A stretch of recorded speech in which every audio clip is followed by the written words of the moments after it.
talking in the interview is he talks about interesting stuff like mental health, and you have you have all these various relationships, and then you have like your kind of short-term self as far as like what you're trying to get done right now, and then like how your long-term goals and so on, and what you're doing higher that you're striving after and stuff. And he says mental health is when those things align, when all these different relationships and goals and so on actually like are working together and align. That's going to be mental health. And if those things are out of whack and you're being pulled in all these different directions, you're going to have bad mental health and so on. And so they end up in a discussion about individualism and what society's doing and how it's messing people up mentally and so on. And so what he was asking is, this hyper individualism where you're connected less and less to everything else, and everything's pushing you in that direction and so on. Like what do you do here? What? Nothing. One of the things you do with disagreeable people who are more inclined. Charles Caleb Colton, AP, said, if you have nothing to say, then say nothing. Pretty smart, right? Interesting. Well, one of the things you do with disagreeable people who are more inclined by temperament to be competitive and attain victory for themselves is one of the exercises you can do with disagreeable people. If you're a disagreeable extrovert, you tend to be narcissistic. And the problem with that, technically, is that you alienate people. And the problem with that is, well, you're hypersocial. So if you alienate people, well, then you don't have anyone. And not only is that lonesome, but it's also extremely impractical. I mean, you certainly, and no doubt, learn this more as you become successful. It's like you need a team. And the more tightly knit it is, and the more you're all working in the same direction, the better everything works. Well, this wasn't planned, but right when he said that, right now, because we just were talking about the narcissists who lead the ummah now. But think about that. If you have a narcissist, but the way they'll treat people is everything about them. They end up like destroying their relationships with people around them, which causes a problem for them because they want everyone to be adoring them, and yet they're turning people away from them with their narcissism. And so it's just funny because you see that playing out. That he's entirely correct. You see that playing out all over the place. You'll have the Dawa guy find the more attention they get, the more everything becomes about me, me, me, me, me, me, me, me, me. Give me attention. Give me everything I want. And the more they're like that, the more people like will criticize them or insult them or turn away from them. But that makes them like, they don't like that. So what do? More of the same. And eventually they'll, hey, did you know that Elon Musk is conspiring against me? And he's diverting all the resources of Tesla and SpaceX and Twitter to come after me and target me because I'm so powerful in his mind, and I'm the biggest thing destroying him in this world. And now, okay, you sound like an idiot. That's what they do. What they do. it's not useful to be a narcissist because maybe you get what you want right now this time. But as a propagating strategy across time, it's a degenerating game. Degeneration. Okay, so what do? Well, instead of thinking about what you want or even thinking about how to strategize in relationship to your goals, you might think about what you could do for other people, or you could think about what you would do if you only did what was true and right. Those are very different orientations, right? And the religious orientation fundamentally is the orientation towards what is true and right. And you might say, well, I don't know what's true and right. It's like, yeah, kind of, because our knowledge is bounded and we're ignorant. So do we understand the nature of the highest good? Well, no, but it's a very rare person who doesn't know some of the time when they're doing something wrong. And it's also a non-existent person who doesn't have some concept of the good, because you can't act without a concept of the good, because you act towards a goal you deem desirable. So that everyone's got a concept of the good because everyone's acting towards a goal that they deem desirable. So even if you're not clear, and even if we have disagreements, we all understand like a concept of the good. And anyway, so that's setting up something that's about to... What if somebody believes that everything is bad and that's good? No, everything is bad and bad is good, and I'm aiming for bad. Mhm. Does it then mean that my bad is actually also my good, and that I also have a good to work toward? Yes, just like if I decide that up is down and down is up, and then I want to go up, so I go down, and then I decide that well, if I'm then I have to go up, or if I have to go right, then I want to go left, and so on. And so my left becomes right, and so on. So yes, Based. all right. It's up. I mean, unless you're trying to make your life worse, and people do that from time to time, but you believe that as an exception, actively working to make your own life worse. That can happen. But assuming that you're relatively well embedded in the realm of the normal, then you're moving towards something better always, because otherwise there's no motivation. We know this technically. This isn't even disputable. So the positive emotion systems that make you enthusiastic, so that fill you with the desire to move towards a goal, independent of fear, say, because you could move towards a safety goal because you're afraid. But imagine you're trying to accomplish something. You have a goal. The positive emotion systems operate to track progress to the goal. Positive emotion is a consequence of evidence of movement towards a desired goal. Okay, so now you have a proximal. I know where he's going with this, and there's a reason I pulled this clip up. But positive emotion is a consequence of making progress towards a goal. That's actually good to know. You have a goal, you're making progress towards it, and there's good emotion that is associated with that. I'm just saying that for people who are feeling down. They also talk about this.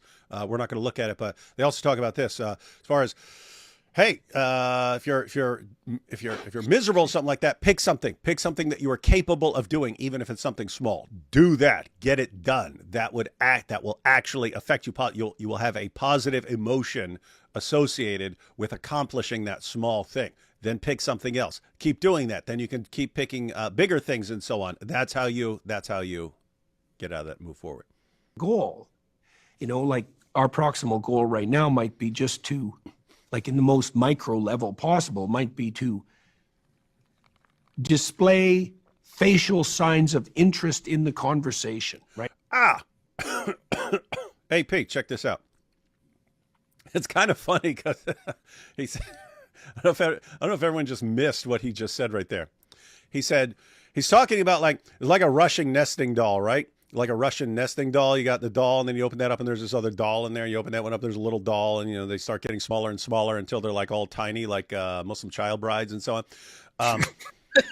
But you got this Russian doll, and he's saying there are these good things, right? And you've got this big good thing, and so on. Within that, and he says, think about what we're doing right now, and something we might be focused on as doing something good is just having facial expressions that make it seem like we're interested in this conversation.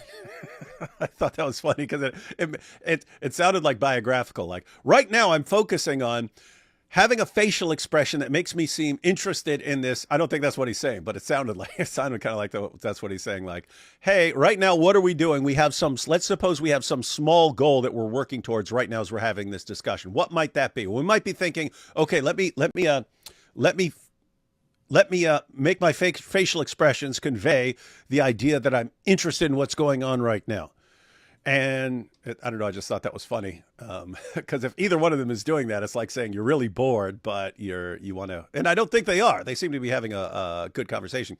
But anyway, he's going to say, so that's part of a bigger goal of we want to have like a good podcast. And that's part of a bigger goal. And then you eventually get to like, where is all of this aiming?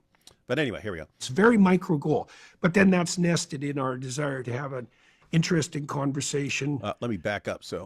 By the way, that's called a matryoshka doll. That's what it's called. Just so you know. No, it's called a Russian nesting doll. Display facial signs of interest. Where did you start that?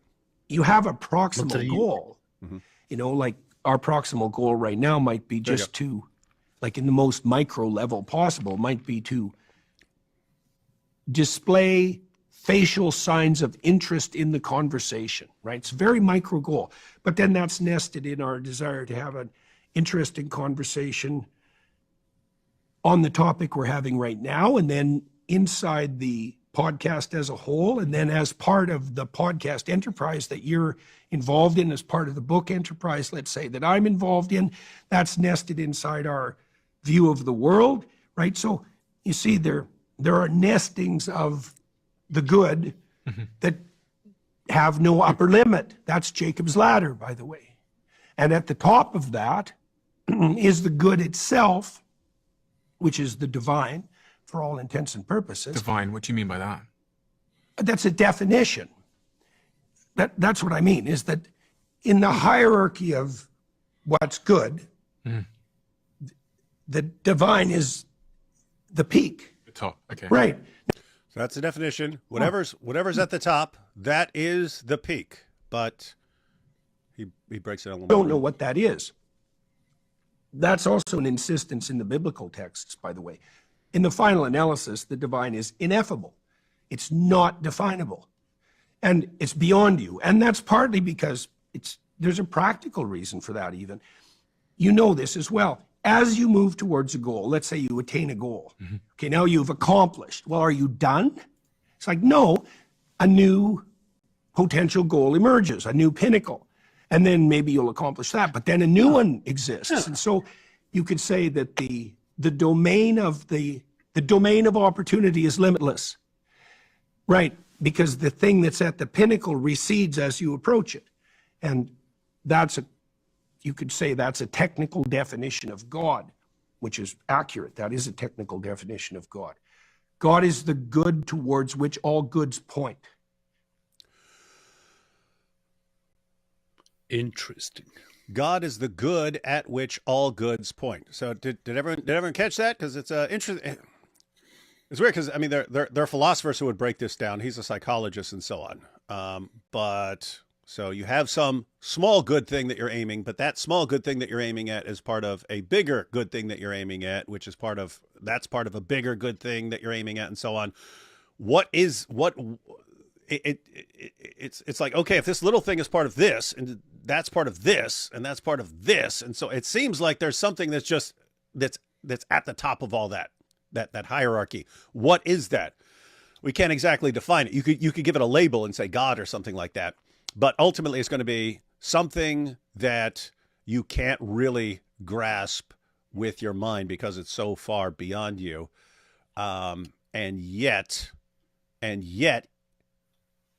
has to be there. So it is the good at which all goods are aiming at. That is one definition among other definitions. It's not the only definition of God. It's focusing on one particular feature of God, namely the moral aspect, or that God is the supreme good, that God is the good at which all things aim, or God is the good at which all goods aim. Is this kind of would you say that that this would be a disagreement or a challenge or an alternative explanation to the idea that human flourishing is the ultimate good because everything else that you do is for that, and that is the only thing that is not done for any other purpose. Instead of proposing that idea, you would propose this idea, which Jordan Peterson just presented, which would be that God would be the ultimate good to work toward. Yeah, the idea is if you don't have something like God at the top of your hierarchy, and you have instead something like human flourishing, then it becomes, why is human flourishing?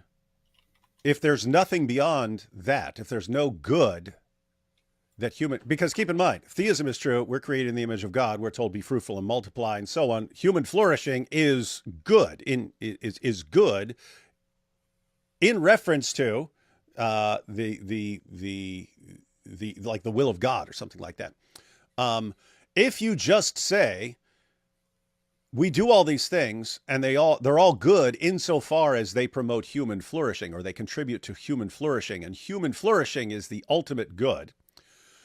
The obvious question there is, why would you claim that human flourishing is good? Why would you say that? Are you saying it just because that's your species? Because, I mean, think, why not say bedbug flourishing is good? The bedbugs flourishing as much as possible is very, good. very easy, because Aristotle said it. I don't have to think about that any further. Why do I care? He already said it. So. You did have various people over time who said, as long as Aristotle said it, it's as good as gold. But no, the idea here is, why, if you have a worldview in which human flourishing is the ultimate good, and that has no sort of grounding, there's no reason you're saying it except, well, that's my species, and I'm just going to say that. If a lion could say it, he would say lion flourishing is the ultimate good. If a bedbug could say something, a bedbug would say bedbug flourishing is the ultimate good.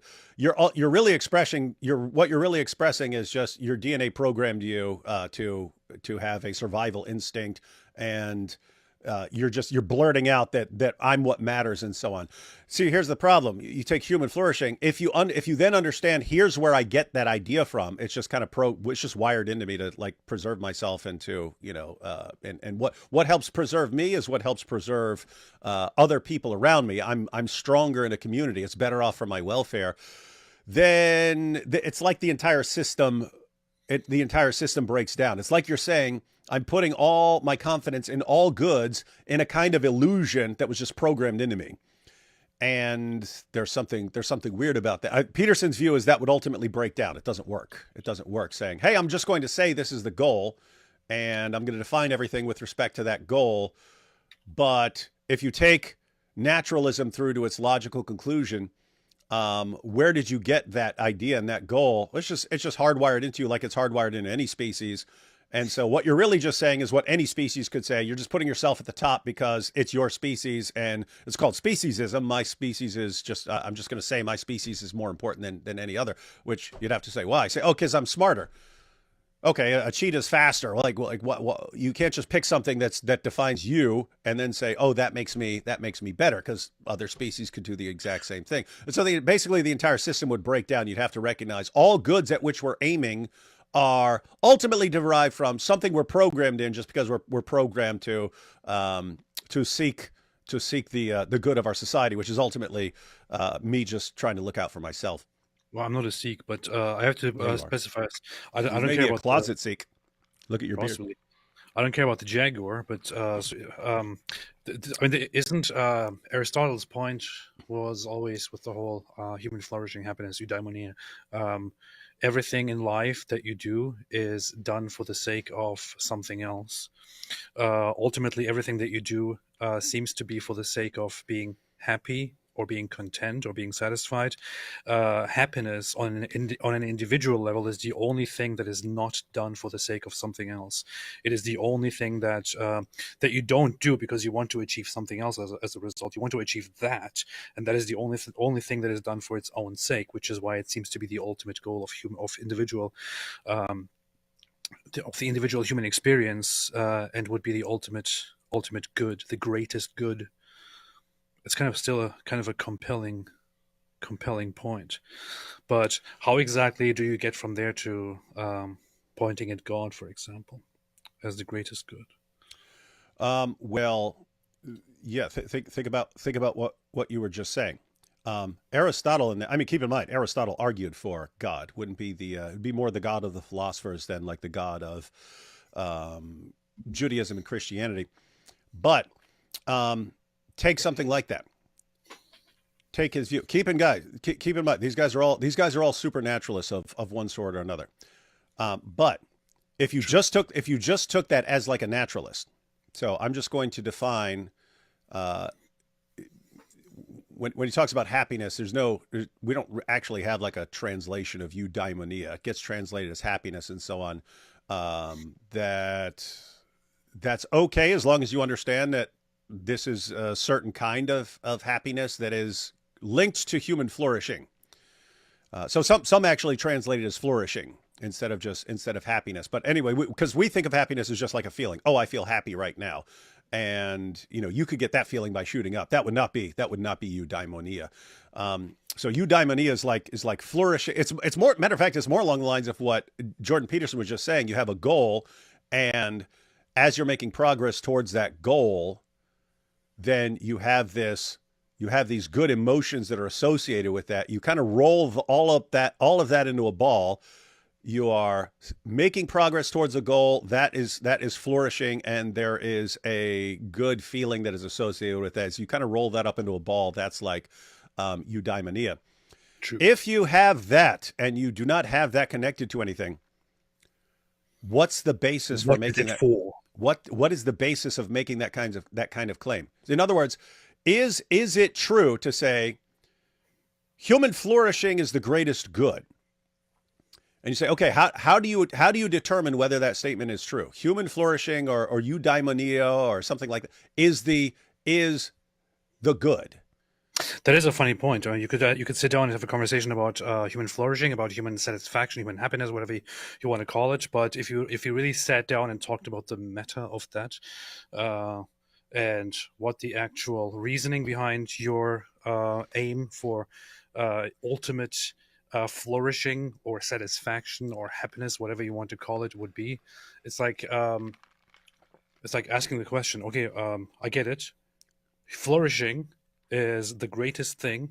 That's the ultimate thing. Okay, but why exactly? And why exactly is that the ultimate thing? What exactly do you have once you get there? In the end, you die. Mm-hmm. You die mania, but then you die. So you die mania, then you die. You should write a book called "You Die Mania, Then You Die." Yeah. So what then?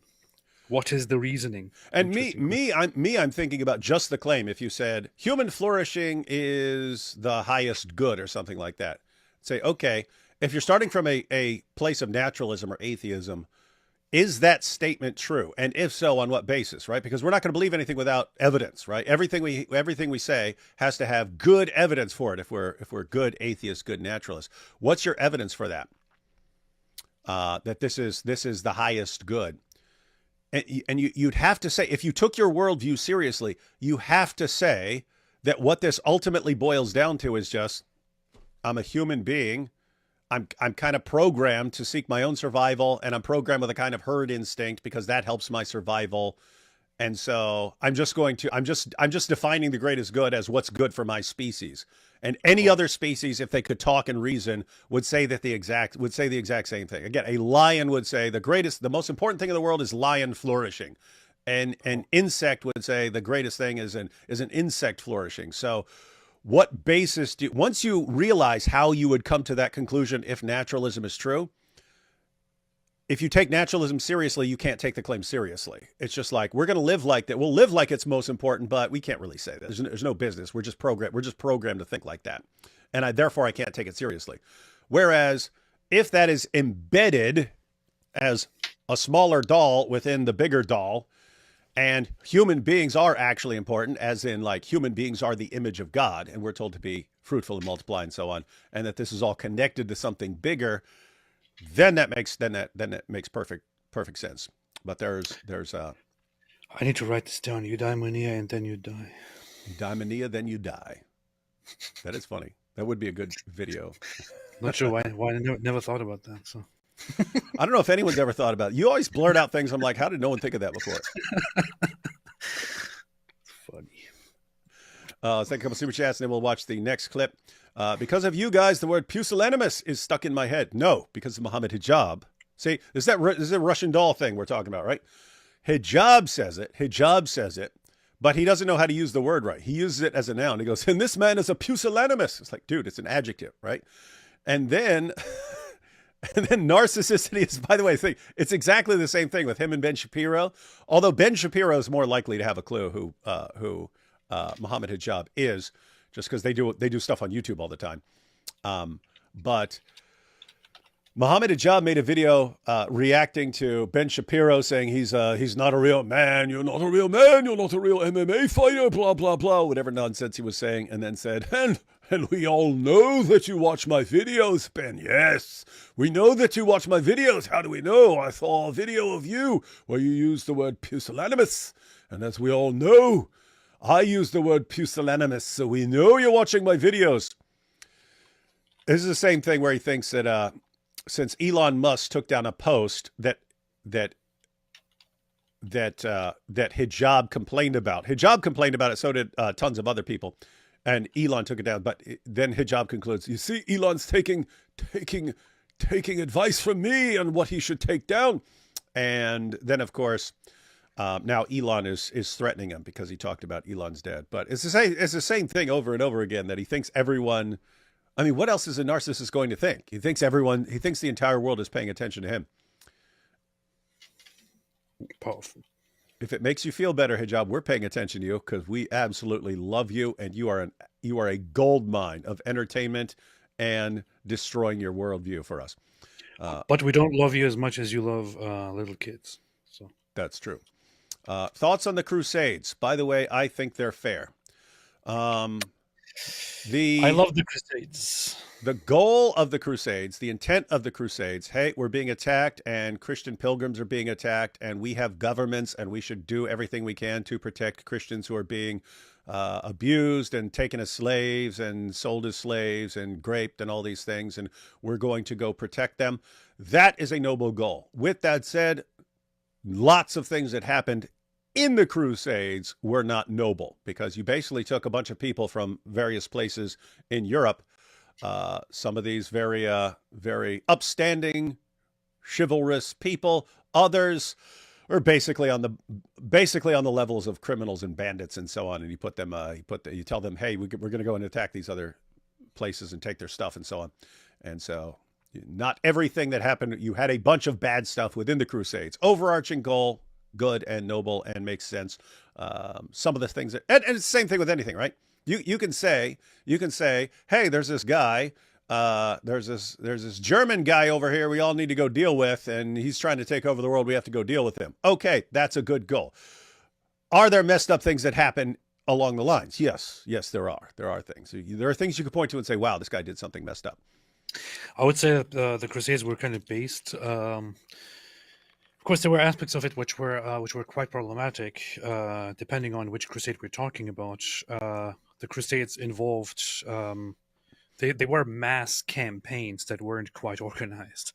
They were necessary, and they came as a reaction to calls for help by the Eastern Christian world, by the Eastern Roman Christian world, with the intensifying Muslim invasions and the attacks on pilgrims and all that. So the Western world jumps in, the Western Christian world jumps in and starts organizing the Crusades to go there and to fight and to liberate the land and to protect the pilgrims. But as part of those, certain communities that really didn't deserve it, or that really weren't the problem, were also attacked and also suffered as a result. One of the campaigns infamously resulted in certain Western Christian crusaders organizing a separate crusade in the middle of the crusade and attacking the Eastern Roman Empire and taking it down and putting their own Catholic empire in place of the Eastern Roman Empire, which is one of the reasons why it's so infamous and so disliked in Eastern Christianity, for example. But in general, they were totally necessary, or a general Christian force fighting against the invading Islamic forces, protecting pilgrims, protecting Christians, taking land back, and so on was absolutely necessary. Was it done the right way? Not necessarily. So what AP is saying is, it's a good goal. It was a good goal then. It's a good goal now. So we should take all these lands back. Start the crusade. Start the crusade. But we should make sure that people are treated fairly as we're taking these lands back. Fine, okay. Whatever. Before that, one second. Apollo says TLDR, subjective morality is evidence for theism. TLDR means too long, didn't read. Yeah, I know. I just looked that up. I don't understand. Too long, didn't read. Subjective morality is evidence for theism. That was more along the lines of, we all believe in a good, if you take naturalism to its logical conclusion, it's all just subjective. And therefore, the entire system breaks down. You shouldn't actually take it seriously, except in like just very practical terms. Whereas if you take it seriously and think, no, human flourish, all these things are actually good, then it doesn't work out. Powerful. Jungian psychology is Gnostic in its very nature. Peterson is a Gnostic, and that's something so far beyond you is the monad. God would be the monad. You see that Tate is back on house arrest? Yeah, every time I hear he's free and he's about to do his world tour, suddenly the next day, actually, he's back on house arrest. What apparently happened is that the courts and anybody else, nobody actually made an official announcement that his house arrest was lifted. It was just his own legal team just going to the press and saying, yeah, house arrest lifted, and so on. But it was in process of being lifted or not, and has eventually been rejected. So he's back under house arrest now. And I think right now, I think they're in the process of within the next 90 or 180 days. As far as I remember, which is quite long. That's weird, since all the charges have been dropped and there's no evidence in the case file, as I keep hearing from Tate and his stupid fans who believe this idiotic nonsense, instead of spending 5 seconds actually glancing at one of the court documents. I think they're in the final stage of the court, the prosecution having to submit and the court making the final decision on the second case, which is what the house arrest was about, on whether they will be indicted or not. So considering that they didn't lift the house arrest, what is most likely happening right now is that they're preparing to issue the final conclusion of the investigation for the second case, which is investigation for trafficking of minors, among other things. And for that, they will submit to the court their findings, and the court will most likely then issue an indictment, which would mean that they would be twice indicted for 2 separate cases, one containing rape, human trafficking, organized crime, and so on, the other containing trafficking of minors, repeated rape, and so on. These guys are in big, big trouble. Big trouble. And it's interesting because the legal system there is a bit different. It sounds like it's matter of fact, just recently, you're talking about just a few days ago when the Tates were announcing, oh, the charges have been dismissed and stuff because they dropped the case because they admit that it was all lies.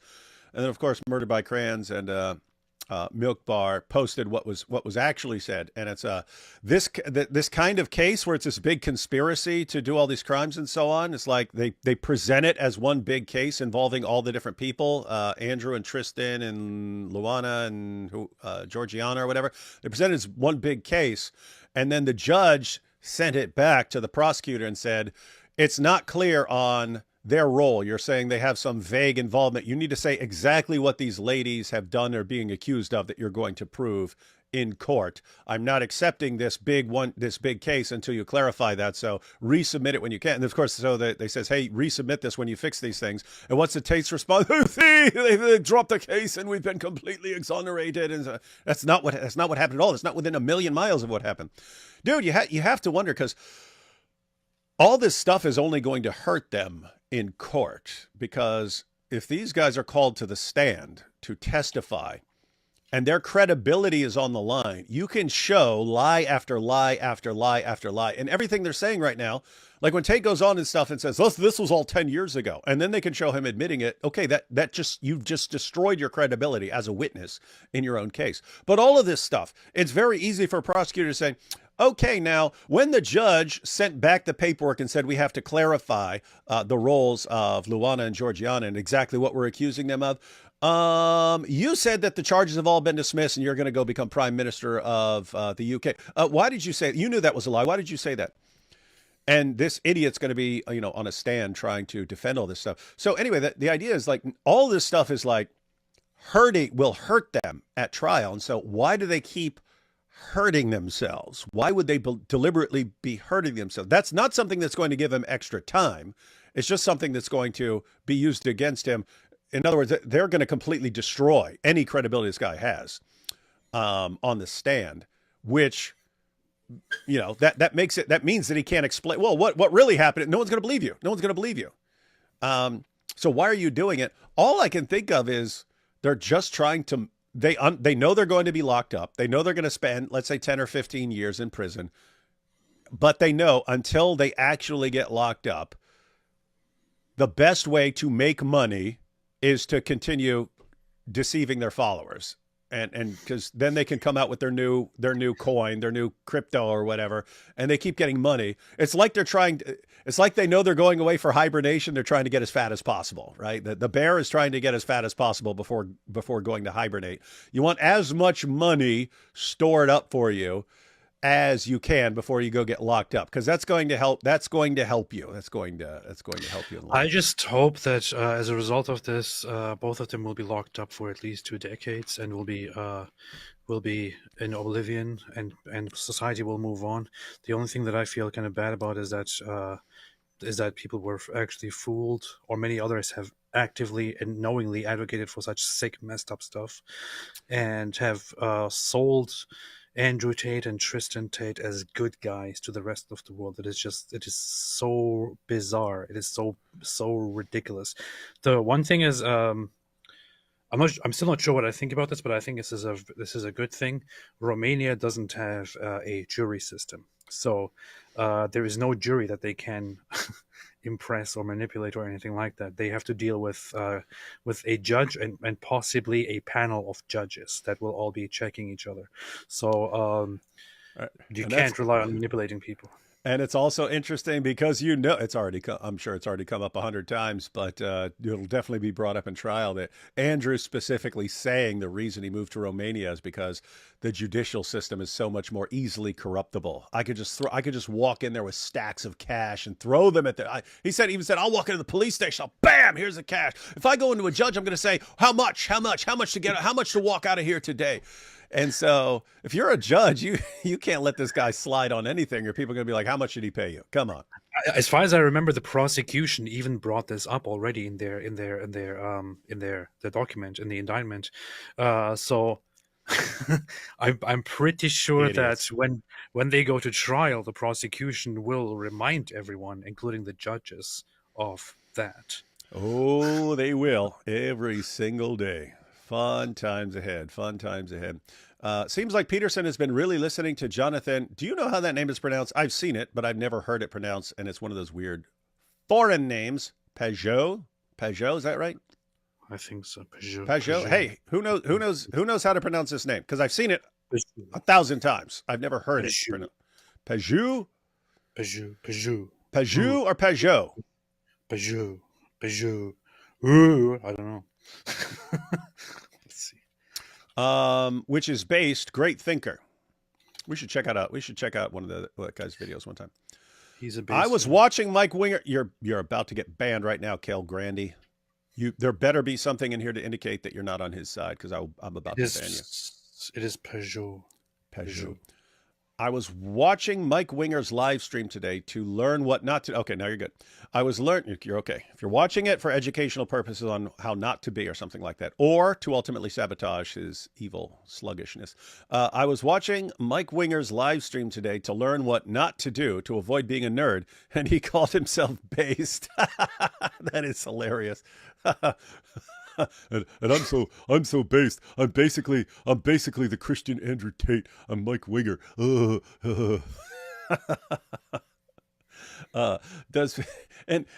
there's a similarity. We talk about the draw of Tate and like why people follow him. And Peterson, Peterson and others point out this. He's basically giving you a quick, easy fix. That's what he's doing. But Winger's kind of similar. It's like, oh, if you just sit around playing Dungeons and Dragons and watching Star Trek all day, then you'll be a super cool Christian alpha male. It's like, okay, dude, I'm sure that'll work with some people. Does Peterson realize yet that God is alive and wants a relationship with us? Where is God just an God just an abstract concept to him? I think he's somewhere in between, and I think he's comfortable. I think he's comfortable not taking a position or not even being firm on a position. And I say that because he does something like frequently, that I'm not doing it with the same topics, but I get it because I'm like that in certain other ways. Like people say, David, are you this or that? And be like, I'm neither, and I'm fine with both, even though they, like if you took some position, and Christians have multiple positions on that. If I haven't thought through it, or if I don't know the answer, if I don't even think I can get to the answer on that with without tons of research, I'm fine. I'm fine. If either one of those is the case, I'm fine with it. I'm fine with it. It does not affect me. It would not affect, if that one turned out to be true, it would not affect, like, it would not change me. And if that one were true, if that were the correct view, it wouldn't change me. So I'm just fine. And I'm fine with not knowing the correct answer to that sort of thing. And I'm fine with not taking a position and saying that's my position. He's like that, but he's like that with like much bigger issues. So I'm not sure. And I didn't get the answer to this question, Anne, from the clips that I've watched, but it's one of the things I keep wondering too. Like what exactly, and occasionally he'll give glimpses, but not enough for me to say this is his actual position on this. This reminds me of like not saying or not giving a statement on certain things. Reminds me of the fact that IP never not saying. Yeah. It's like the gay pronunciation of. Look, he's a not say. Not say. Not say. The IP never tells people what kind of what denomination he is and what church he goes to. And after the last time that I was live with him, I asked him after the show what he is, and he told me, so I know it now. But people who are watching don't know, so I just want to brag about that. Yeah, and I also want to say that I don't even know. So you know more than I do. I could make a deal with anyone who wants to pay a significant amount of money and wants to find out. Contact me, and I might tell you what he is. Just kidding. So don't do that. No, do it. You've got the info. People will pay. Why does Jenna sound like a Diddy party? It sounds exactly like a Diddy party. The Islamic concept of paradise sounds exactly like a Diddy party. Hey, shout out to Ayatollah Khamenei, gifted 20 Apologetics Roadshow memberships. Thank you. Iran is finally good for something in this world. Wait, does Mike Winger actually have merch? Does he? And get your custom Mike Wingeling glasses. And this Mike Wingeling lunchbox that you could bring to work. It's got... what merch could this guy possibly have? I was going to get a Wingeling shirt, but apparently he doesn't really have that. He doesn't seem to sell merch. Oh, that's because he's a weakling. Who would buy it? Who would buy something with Mike Wingeling on it? Hey, I would. Hey, he could probably sell a shirt that says something dorky like Wingelings for life, Wingeling for life, or something like that, and a bunch of his dork fans would buy it. Bunch of nerds, man. I think. Look! Wingeling for life, and it's got the Star Trek logo above it, and some Dungeons and Dragons dice down below. No, I think it would be. I'm thinking of a brilliant design, which would be, the phrase "proletarians of the world unite." Right. So it should be a Mike Winger's face looking like Karl Marx, and it would say "Wingelings of the world unite." You know what we should do? We should make some Wingeling merch. Sell it ourselves. All his nerd dork fans would buy it, and then he'd be enraged. He's like, but they're using my likeness in promotion. I didn't give them legal consent. But what's he gonna do? Sell us? Then we would sue us. We just make fun of him even more, right? Look, Mike Winger is suing us. This would be funny. We got to do something funny like that. I'm gonna do that right now. Eli says the real magical powers of evolution is not the belief that we came and evolved from nothing, but the real power is how it makes the Dumas. Delusional Richard Dawkins and his likes appear sophisticated talking about it.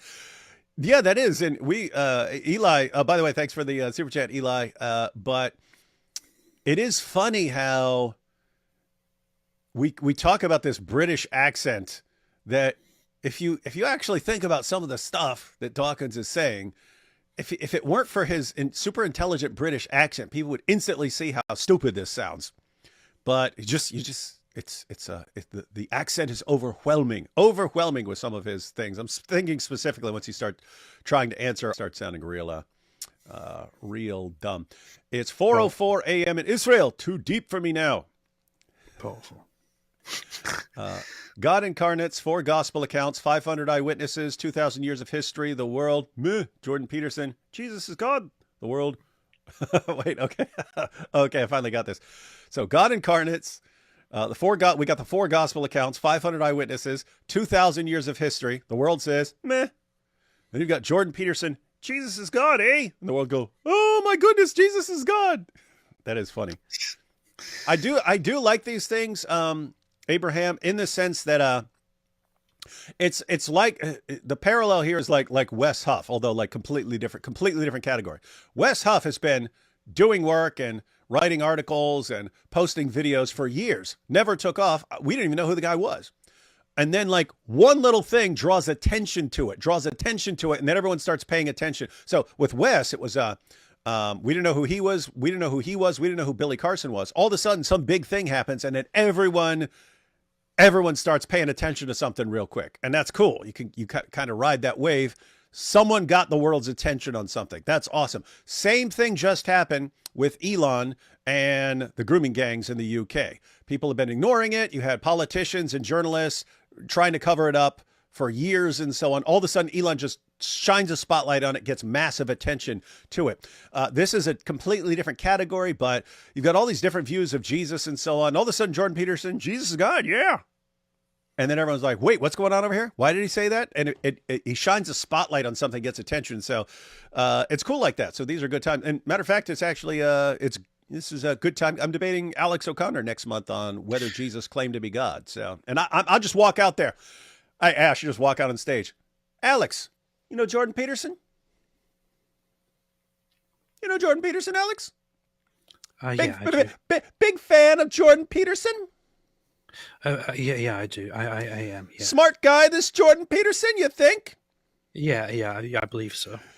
Well, you might be interested to know Jordan Peterson says Jesus is God. Oh, and I just walk out the building. Boom, done. Well, David, I have talked with many people about this question. I have interviewed lots of different people, and until this point, I was not convinced. No further questions. I was not convinced, but now that you bring this up, I think I am convinced as well. Absolutely. That's how the debate's going to go, ladies and gentlemen. Super dope. So, guys, there are cool times when something that should be getting tons and tons of attention, but hasn't, suddenly gets tons and tons of attention, and that's good. Isn't happiness the absence of unhappiness? Thank you both for the great work. Happiness is... No, actually, unhappiness is the absence of happiness. And it's going to depend on what you mean by happiness. We were talking about in the Aristotelian sense and so on. But even in the normal sense, you could talk about, matter of fact, they actually talk about that. What came first, happiness or unhappiness? Happiness. Fight. Raymond Ibrahim's, and you have to define things in other ways because think, if you just said absence of unhappiness, well, a rock has an absence of unhappiness. That doesn't mean that the rock is happy. So things have to be more than just an absence or a lack. But Iraq also went through a long civil war. That's true. That's true. So, yeah. Raymond Ibrahim's Defenders of the West is a must-read. Raymond Ibrahim, yeah, he's been on the channel. We need to get him back on because he's actually been posting videos, and some of those videos are taking off. So, yeah, we need to get Raymond Ibrahim back on there. Very clear thinker, extremely knowledgeable about history. Matter of fact, we might need to revisit some of the Crusades and so on and get him on. D. Wood is the most good-looking apologetics. I agree. Not like some of these other hideous, ugly people who want to be apologists. D. Wood learned from Raymond Ibrahim, totally based. That guy is totally based. It's weird. I don't know if you, he used to actually be a bodybuilder. He was this massive muscle-bound dude. And then for years, he was not that. He was out of shape, had a belly and stuff. And then when I saw him recently, when I had him on, he was like this muscle-bound dude again, even though he's old. And I was like, how'd you get all massive again? He said, there's so much things that would tick me off. And so when I realized when I was younger, I get back, when I get ticked off, I go to the gym and start lifting. So I said, it was funny because Chappelle said the same thing. When Chappelle went from super skinny dude to like big guy, he said he'd be stressed out, and he decided to take out his stress in the gym. He said he just kept getting bigger and bigger. So it's kind of funny. So are we ever going to watch the video where Jordan Peterson says Jesus is God? Yeah, let me just take this. Gwyneth says, my ancestor was in the Crusades. He was given land and noble title by Richard I as a reward. So I guess fighting Momo is in my DNA. Ancestors are watching. Yeah, that's actually interesting because there were a lot of people in the Crusades. So probably lots of people have ancestors who were born to fight the legions of Momo, the Chomo. He says, AP, I like your flow, bro. What motivates you? Intellectual honesty, crushing Islam. God bless. You like my flow, bro? Like your flow, bro? Mean? Which flow do you mean? Normally, your flow would be your rap skills, yeah. You mean when I rap, when I drop my bars, when I kill it? Intellectual honesty. I don't know. I don't really know. It's like I had an easier answer to this in the past. Nowadays, I kind of find it difficulter to answer. But I would say it's kind of like a sense of justice. That's it. Primarily, I would say. I don't know. And keep following that reasoning, AP, where that sense of justice ultimately derives, and whether it's true, and whether it is indeed a noble goal, and so on. And listen to Jordan on where that ultimately leads. Did want to jump? I hope it will make it not difficulter to get somewhere, but more easy. Hey, we have we still have a bunch of super chats. We do want to jump into the next clip though, but this one, I wanted to read this one real quick. It's a two-parter. Apollo says, Dr. Peterson, what's your favorite color? Well, that depends on what you mean by favorite or color. One must acknowledge the underlying verisimilitude that's irrevocably nested within a multi-layered metaphysical substrate, which many people fundamentally conflate with their ideological presuppositions with no uncertain regularity, causing the inadvertent dismissal of Jung's archetype. Nice. Oh, wait, he's not done. Extrapolation of the quintessential axiomatic juxtaposition of the quintessential axiomatic juxtaposition required to achieve Raskolnikov's magnitude of neo-Marxist existential nihilism. Nice. That's why it's funny because it's actually borderline exactly what Jordan Peterson sounds like.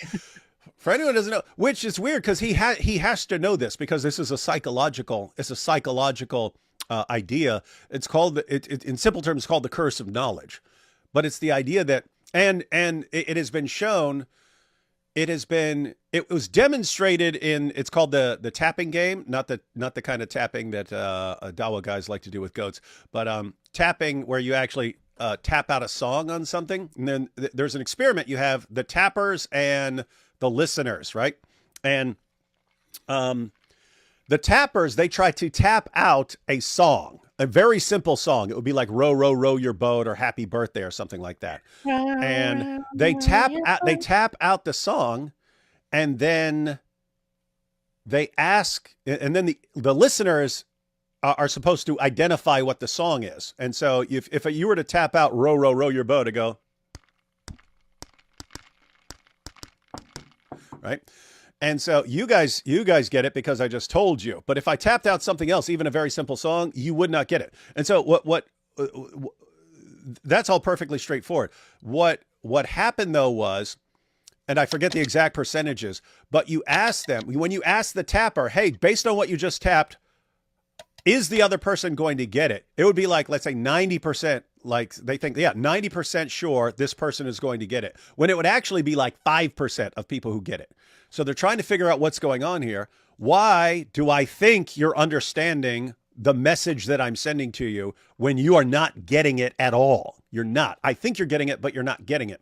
And the reason is when you're thinking of a song like row, row, row your boat, you're actually like sort of hearing it in your mind. Row, row, row your boat, lay down the stream. When the person's just hearing this, they're not hearing it. They're hearing some taps, and they're not hearing the melody that you're hearing in your head. So you think they're getting that when they're not getting it. And they don't understand what you're getting. And so the idea is called the curse of knowledge. This, you know what you're doing in your head. That person does not know what you're doing. Because you have more information, you think this other person's getting it and they don't.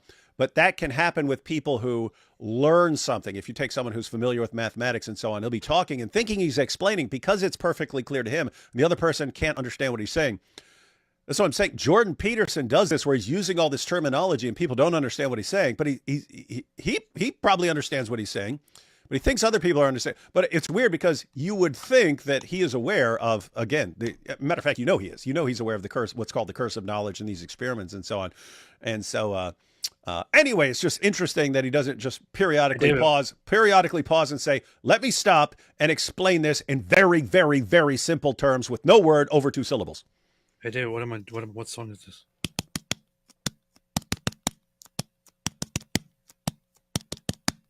Got that. That one's actually interesting because the song is actually just and plus you're German, so I knew you'd go with some German propaganda. Powerful. Nice, huh? Yes. All right, let's It is by Wagner. Yep. Who was not a very good guy, but he made good music. Not a very good guy. All right, guys, let's jump into this second clip here. Because I'm trying to understand if, like, this idea of God is a set of evolutionary motivations. Yes, that it is, and it is that. Or You if can think it's- about it as rising up from the material world or descending from on heaven. It doesn't matter. It doesn't matter fundamentally. It's the same. It doesn't matter. Those are different ways of looking at the same problem. Did you catch that, AP? Because he was saying this in was it with Alex O'Connor or maybe with Dawkins? But he was saying this, and people have trouble getting this because he's thinking in different terms. And I didn't want to jump in so quickly, but this is that right there. What he just said is a huge issue for lots of people, and they don't get what he's saying, and it's hard to understand what he's saying because he thinks completely differently from your average Christian and from your average atheist. And when he says something like it's like when he's talking about, like, let's say rules or morality or something, and then someone says, okay, is this God handing these things to us, or is it us figuring these things out and getting like figuring things out that are ultimately like pointing to God? What is it? Is it top down or is it bottom up? Is it God handing these things to us, or is it us figuring these things out? And Peterson, it's the same thing. He says it's the same thing. There's no difference. And he'll say things like, it doesn't matter. Either one, it's not changing anything for me, whichever way you're looking at it. And people are like, it makes a big difference. If I've figured out something that works versus God has told me to do something, those are massively, massively, massively different things. And for him, he's saying, no, it doesn't matter. And it's the same thing. I've tried to figure out what he's saying. I've tried to figure this out. I'm not sure that I am correctly interpreting. I think I'm kind of in the right direction, but I think it's along the lines of, if you think of a book and you say, what is reading a book? Is that one person presenting his message, or is it another person absorbing that message? It's like, I mean, it's both, right? It's both things. It's not one or the other. It's simultaneously both things, and it's sort of the same thing. And if you just said, think about it, if you wrote a book with no one to read it, then you don't have that. And if you were trying to read something that's, let's say, just gibberish, it's just random letters on a page where you couldn't be reading. So the idea of reading is that there is a message that's being delivered to you, and you're getting the message. Something along that. You could even think of it as science. Like there's what God has done in the universe, and then there's your effort to understand that. So what is science? Is it truths revealed by God, or is it truths that you've discovered? It's the same thing. It's both. It's simultaneously both. And you could look at it as either. It doesn't change science, right? So I think he's talking, and then in the moral realm, like what is a moral rule? Is it something that I've been like programmed by biology to do, or is it something that God has revealed? Is it moral claims? Are these things I'm figuring out about what works, or are these things that God has revealed? And Peterson's position is it's both. It's yes, God has revealed a moral realm. You are coming to greater and greater understanding of it. So is this God handing things down, or is it us figuring these things? It's both. There's no difference there. And so I think he's somewhere in that, although his thinking is radically different enough from what I'm used to that I can't say I'm totally on the right page there, but there's something there that I think is what he's getting at when he's saying this thing. So hope that helped someone, because everyone seems confused when he says this. Everyone, and I was too. And I tried to get my mind around it a bit. When I say evolutionary motivations, it doesn't feel so divine. It doesn't feel like a reason to gather in a church. It feels like I'm just Interesting kind point. of This guy's smart. a robot that's being steered by these motivations of don't do that, do this. This feels good. If you're with your friends and family, you feel good, so do that more. And if you're with your friends and family, you're safer, so you're more likely to have kids. Or is it this sort of divine thing that we society have told us God is, where we should worship and we should thank you so much and go to a church and get on our knees and pray? Because they're two very different things. One's like practical and pragmatic, and the other one is this divine thing. Okay. Yeah, everyone catch that. So again, for Jordan, it's whether it's God giving you something or you kind of like working towards it and so on, working towards that. For Jordan is saying that's the same thing. And this guy, Stephen, points out, well, wait a minute. If it's me sort of figuring things out and me being programmed by biology and so on to believe certain things and to do certain things and to feel good about certain things, that's not the sort of thing that you'd go to church and worship over. Whereas if it's like God just handing these things down, that's something you would worship over. So he's saying, and how are these things the same to you, Jordan? Just want to be clear. Because again, guys, I understand this is difficult stuff. It's difficult even for me listening to lots of stuff after I've listened to it multiple times. Here's one way of thinking about it. So I mentioned that in the story of Abraham, God is the call to adventure. Okay, so that's a definition. Now, the divine that's put forward in these library of stories has multiple characteristics. He's characterized in many ways, but there's an insistence that reflects an underlying unity. Now, the unity is incomprehensible in its essence. Okay, so you have to accept that as the initial starting point. You're not going to get the answer. Yeah. Okay, you can see something complex from a variety of different perspectives. Okay, in the story of Noah, God is the impulse that comes to the wise to prepare when trouble's brewing. Yeah. Okay, okay, so now you can think of that as an instinct. You can think about it as Gut instinct, intuition. Negative emotion, Yeah. anxiety, but it's more than that, because you can be afraid of something that isn't real. Yeah. Okay, now you might have to ask yourself, okay, what are the preconditions for your fear? What are the preconditions to the validity of your fear? So you're afraid, and you should be. Well, let's say that's a characteristic of someone who's wise. Okay, so then the question is, well, what's the essence of the wisdom that makes your fear valid? Noah is described in the story of Noah as a man wise in his generations. So that means that by the moral standards of his time, he's an upstanding human being. Okay, so now you can imagine that means he exists in harmonious relationship with his present self and his future self. Okay, that makes him mature. But then he also does that in a way that serves his wife and his family and his community. So his self is balanced and optimized across those parameters. That makes him secure in his foundation and properly oriented. If you're secure in your foundation and properly oriented upward, then there's no difference between the voice of the divine and the instinct that preserves you in times of trouble. Guys, get that? There's a few more seconds left to this particular clip, but I think he did. Again, you have to think about this. But there, I think he's doing a good job of explaining how it's the same thing. So what he does is he goes through different Bible stories. So the story of Abraham, and so even before like Abraham and Isaac, when it's just God calling Abraham, saying, "Abraham, pack your stuff, go to a completely different part of the world. I'm going to do something big with you over there." He's saying, so there, God is the spirit of adventure. That's not all God is, but that's like God is revealing himself as the spirit of adventure. But Jordan's saying, but we also as human beings have that. Like just as an organism, we like to go out and find, we want to go explore and so on.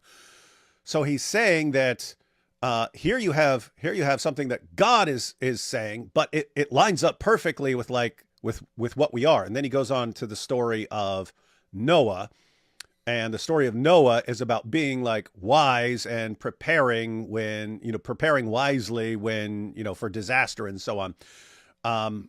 and talking about how, that's also something that you do biologically. You want to be careful and be safe and so on. And yet it's like God is commanding it and so on. So he's saying it's like, it's the same thing. You end up with the same thing, but he does have the idea, if you watch the full interview, that if you ultimately just try to boil everything down to materialism and so on, that the entire thing breaks down. So you need God in your picture, or the system inevitably breaks down. There's a few seconds left. Let's see. But you see, you can't exactly get there by the mere bottom-up materialistic notion, because you could think about the fear that guides Noah as an instinct, but the instinct is pathological unless it exists in this wider moral framework. Because then you could have the fear of a coward. Well, that's not helpful. All right, so that's clip 2. I was basically trying to show everyone what he's been, that his ideas about God are significantly different from what your average Christian or Muslim might believe. Just wanted that for some of the groundwork, because the next clip we're looking at is him declaring Jesus is God, but then he goes into an explanation. So I'm just saying this because whenever you have someone like Jordan Peterson say, hey, if you stuck the camera outside the tomb, you would see Jesus walking out. We like, yay! But then you'll have other Christians like, but look what he means. He doesn't mean the same thing as you. And then you'll have other Christians going, boo, we don't care about that. Stop sharing that. We don't believe in him. He's basically a heretic. I'm in the Jordan Peterson is like the rest of us in that he's learning more as he goes along and so on. And the longer he goes, he seems to be discovering lots of interesting things, even though he's thinking about them radically different from the way you or I do. And even if you would not consider him, hey, that's not like Orthodox Christianity there. Anyone, if a complete atheist said, you know what, Jesus claimed to be God. I don't believe he's God because I don't believe in God, but I believe Jesus claimed. I'm like, okay, it's good that he's acknowledging that. It's good that he's acknowledging that. So with Jordan Peterson, when he's saying, yes, Jesus walked out of his tomb and you could have filmed it, and Jesus is God, although the way he's going to explain it is not the way anyone else on the planet would. Is not the way a Christian would explain the deity of Christ. I think it's very interesting, and I'm quite pleased. Matter of fact, I'll go ahead and tell you guys why. Here's something that's happened in completely different realms. So if you look at when physics took off, right? So at first physics, science is taking off and everyone's a Christian.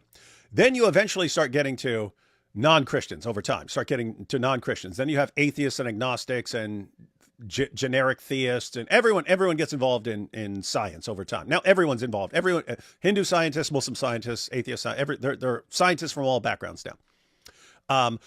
In the 20th century, when physics is really taken off, so you're getting Einstein and Niels Bohr and all these guys, Heisenberg and all these guys. As people are figuring all these things out, they start saying really interesting stuff. And these guys are talking about God. And when you point out, hey, Einstein believed in God. Look, this guy believed in God. This guy believed in God. It gets pointed out they're not talking about God like you think.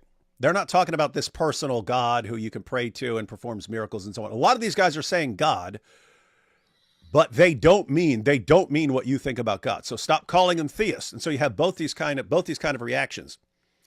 So on the one hand, you got physicists saying, yeah, there's something here. And they would say interesting things like at bottom, there's no matter. It's just like spirit or soul that is somehow maintaining everything. You like, as a theist, you'd be like, whoa, that's what I believe, right?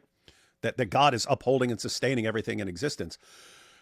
So with me, it's like, okay, so Einstein believes in some sort of God, but it's not the personal God of Christianity. It's not a personal God that you would believe in. As far as the personal God, we'd consider him like an atheist, but he's not an atheist. He believes in something.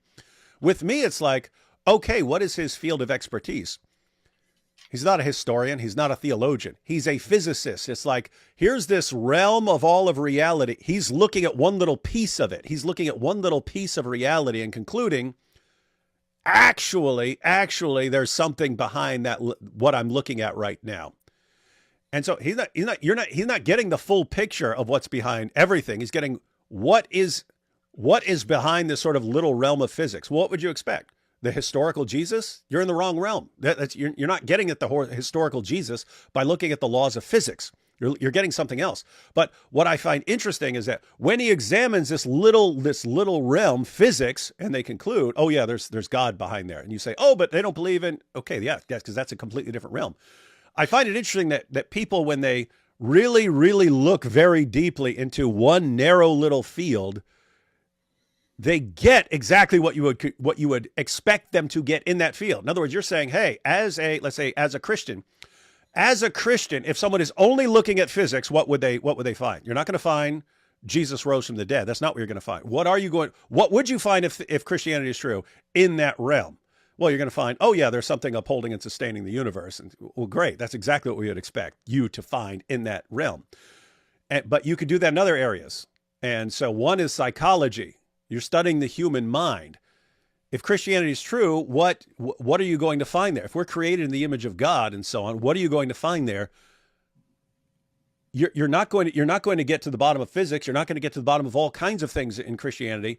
What you would get is like, your mind is kind of made for this. It's like your mind is, you are the image of God, and your mind is ultimately made for something bigger than, eating or drinking or something like that. And you've got Jordan Peterson, who's an expert in the field. And if you were to ask, hey, if Christianity is true, what is a guy who really, really, really, really, really looks at the human mind going to ultimately derive at?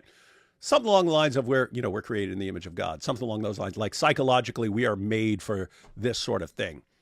And it's exactly what he finds. And I don't know why you'd be like, oh, but he's getting all this other stuff. Like it's not the orthodox way and all this. Oh, he's not an expert in anything. He's an expert in one little thing.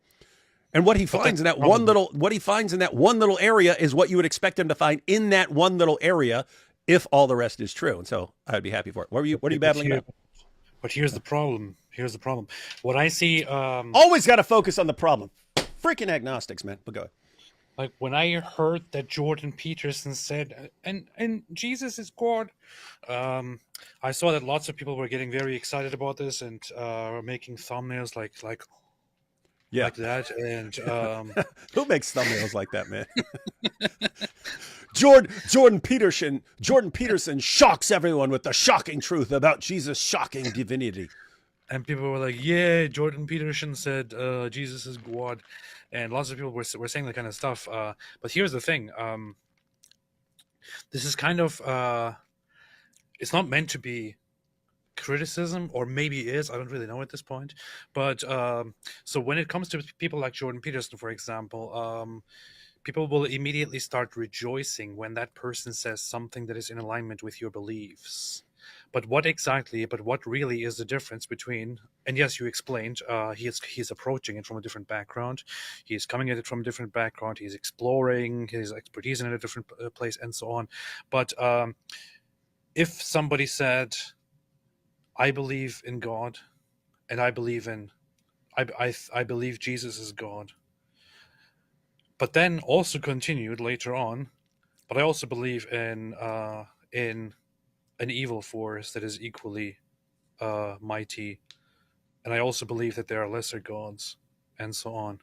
Would this be something to be happy about from a Christian perspective, from an not capital letter Orthodox, but a traditional Christian perspective? This would not be something to celebrate, right? This would not be something to be happy about, because this would just explaining somebody being Gnostic, somebody having a Gnostic or a dualist point of view, or some strange different kind of worldview, but still acknowledging that Jesus is God and that there is a God and so on. But if it's Jordan Peterson who says something like this, then it's a cause to celebrate. It looks like. Yeah, and there are actually real world parallels to what you're saying as far as we brought it up before. I've heard from missionaries in India, and I've heard from Hindus as well, that it's actually comparatively easy to get a Hindu to accept Jesus than it is to get, like an atheist or something like that. And you can go preach Jesus to a Hindu and say, hey, Jesus, he performed all these miracles. He died on the cross. He rose from the dead. So believe in Jesus. Believe in Jesus. And the Hindu go, okay, cool. Yeah, I believe in Jesus. All right, And you say, I will add Jesus to my gods. Yeah, you say, well, yay. What you find out if you look a little closer is they've added Jesus to the various beings they believe in and so on. And so they don't have a problem. Hindus don't have a problem frequently with believing in Jesus. They have a problem with the exclusivity, right? It's believe in just Jesus, not all these other gods. That's what they would have a problem with. So that's sort of a similar issue. Like, if a Hindu who believes in multiple gods says, hey, I believe in Jesus too, do you get happy over, I believe in Jesus? Do you get happy when he also believes in a bunch of other things that would conflict with Christianity? And what I think you can say is you can believe in you can have a kind of concept of that's an improvement. If you've accepted Jesus as a divine figure, that's an improvement over not believing in Jesus, even though there's other things. And with Jordan Peterson, it's like Jordan Peterson, I have to say, is in a different category. It's, you've got all these issues where he's not sure of what the status of these various things are. He's not saying, hey, Christian, you're wrong, but he's not saying, hey, Christian, you're right about these other things. But the fact that he gets to a point where I have no clue what this means or what happens here or how this works, but I believe that guy walked out of a tomb. And I believe that guy is God. God died, rose from the dead, walked out of a tomb.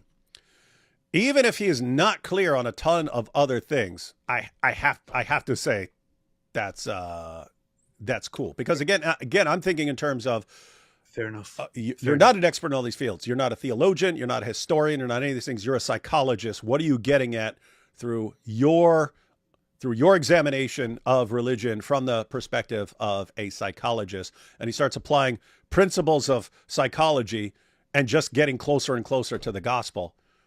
Fair enough. I don't know. I like that.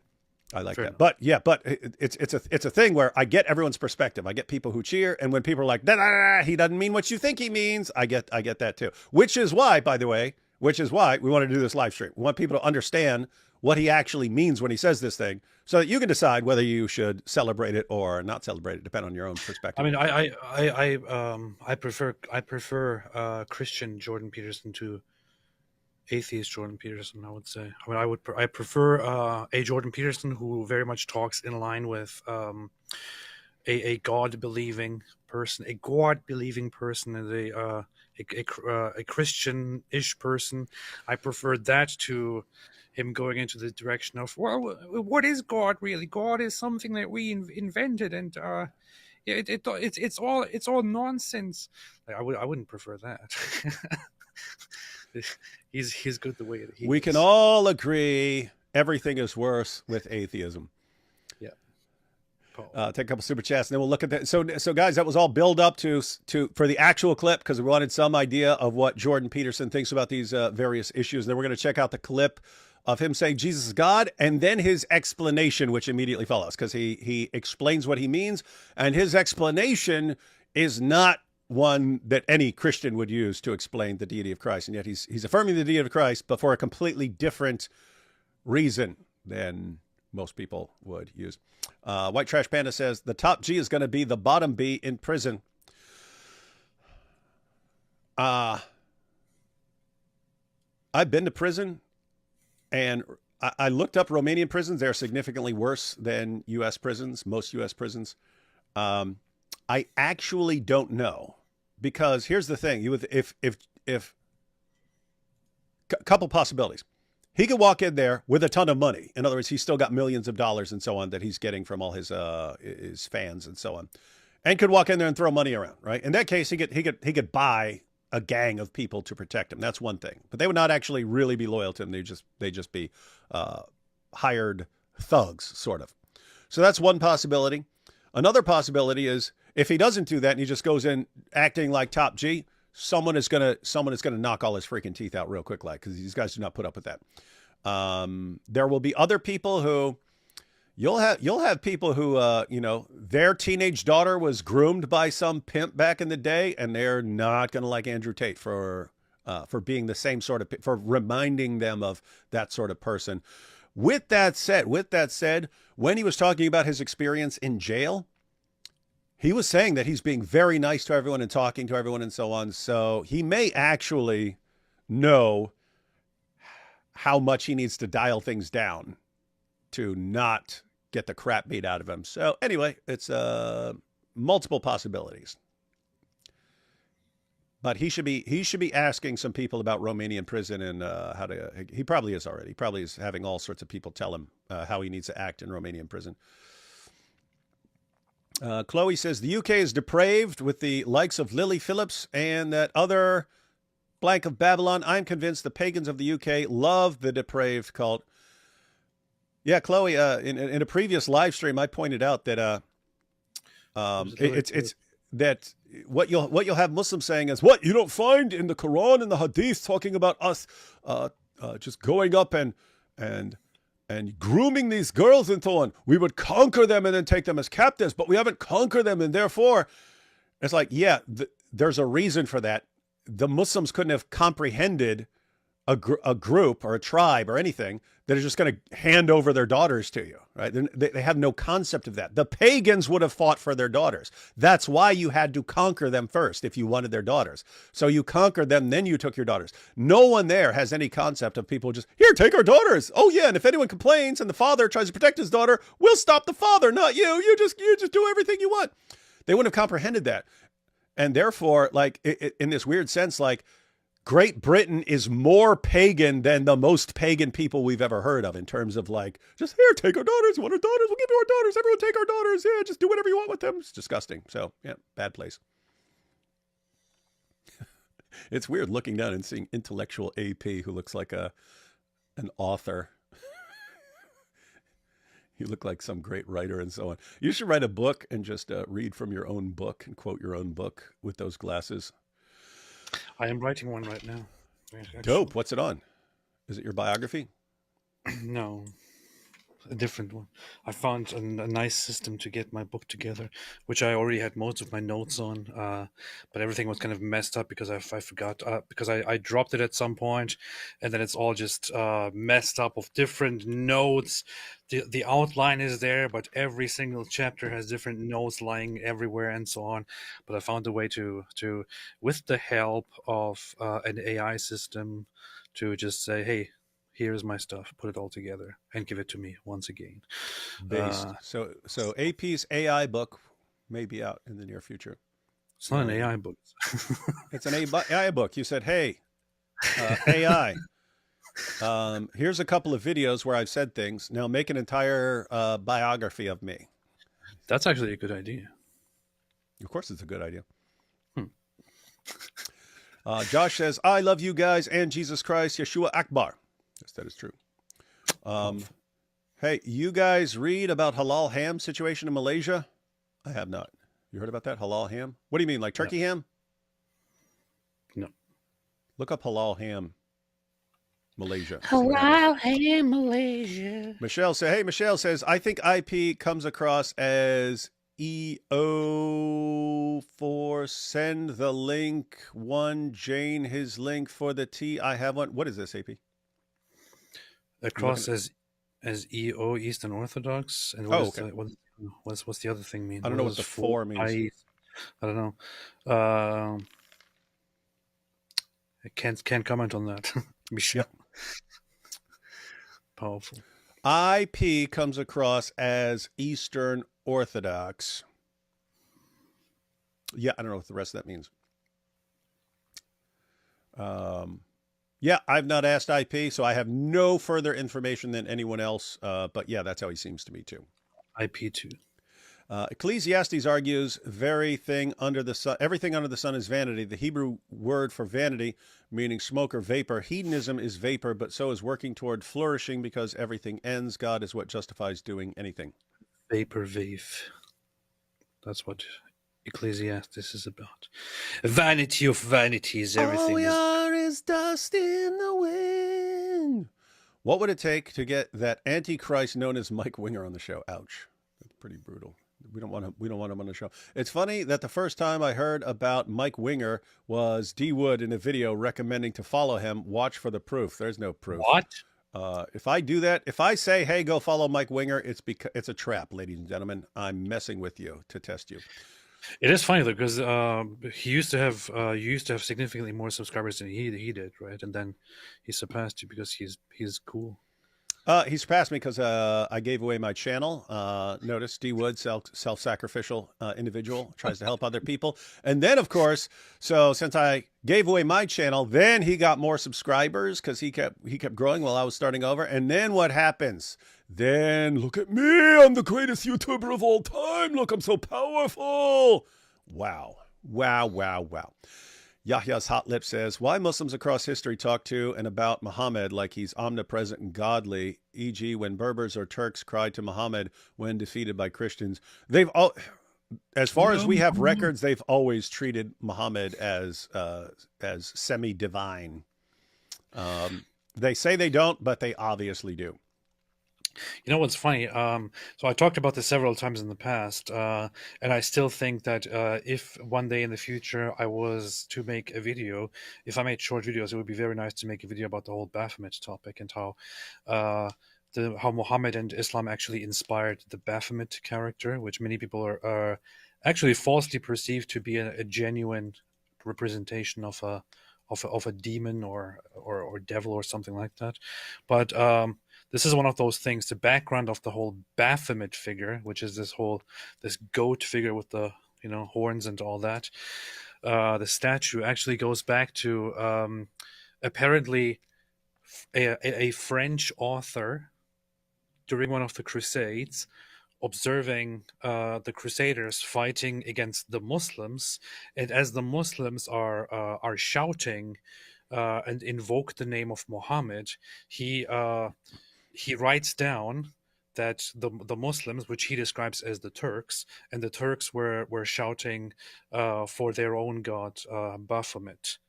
He writes in his writings. So this is from a French perspective. They used to refer to him as Mahomet or Bahomet or Baphomet, and that is where the name Baphomet comes from.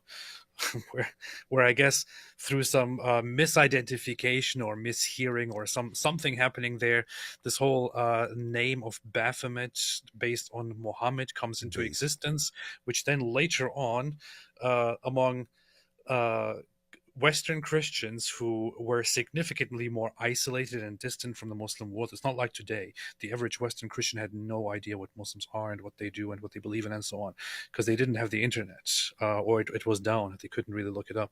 So they didn't have Wikipedia back then either, as far as I know, like in the 12th century and things like that.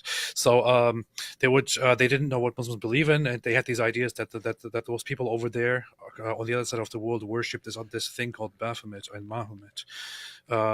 Which is what they also at some point then started interpreting as a cult demon or the devil, which some underground cults worship and so on, from which this Baphomet character turned into an occult thing much later on over the centuries, and some occultists actually started adopting this character into as an object of worship, despite knowing that it goes back to a fictional being, and so on.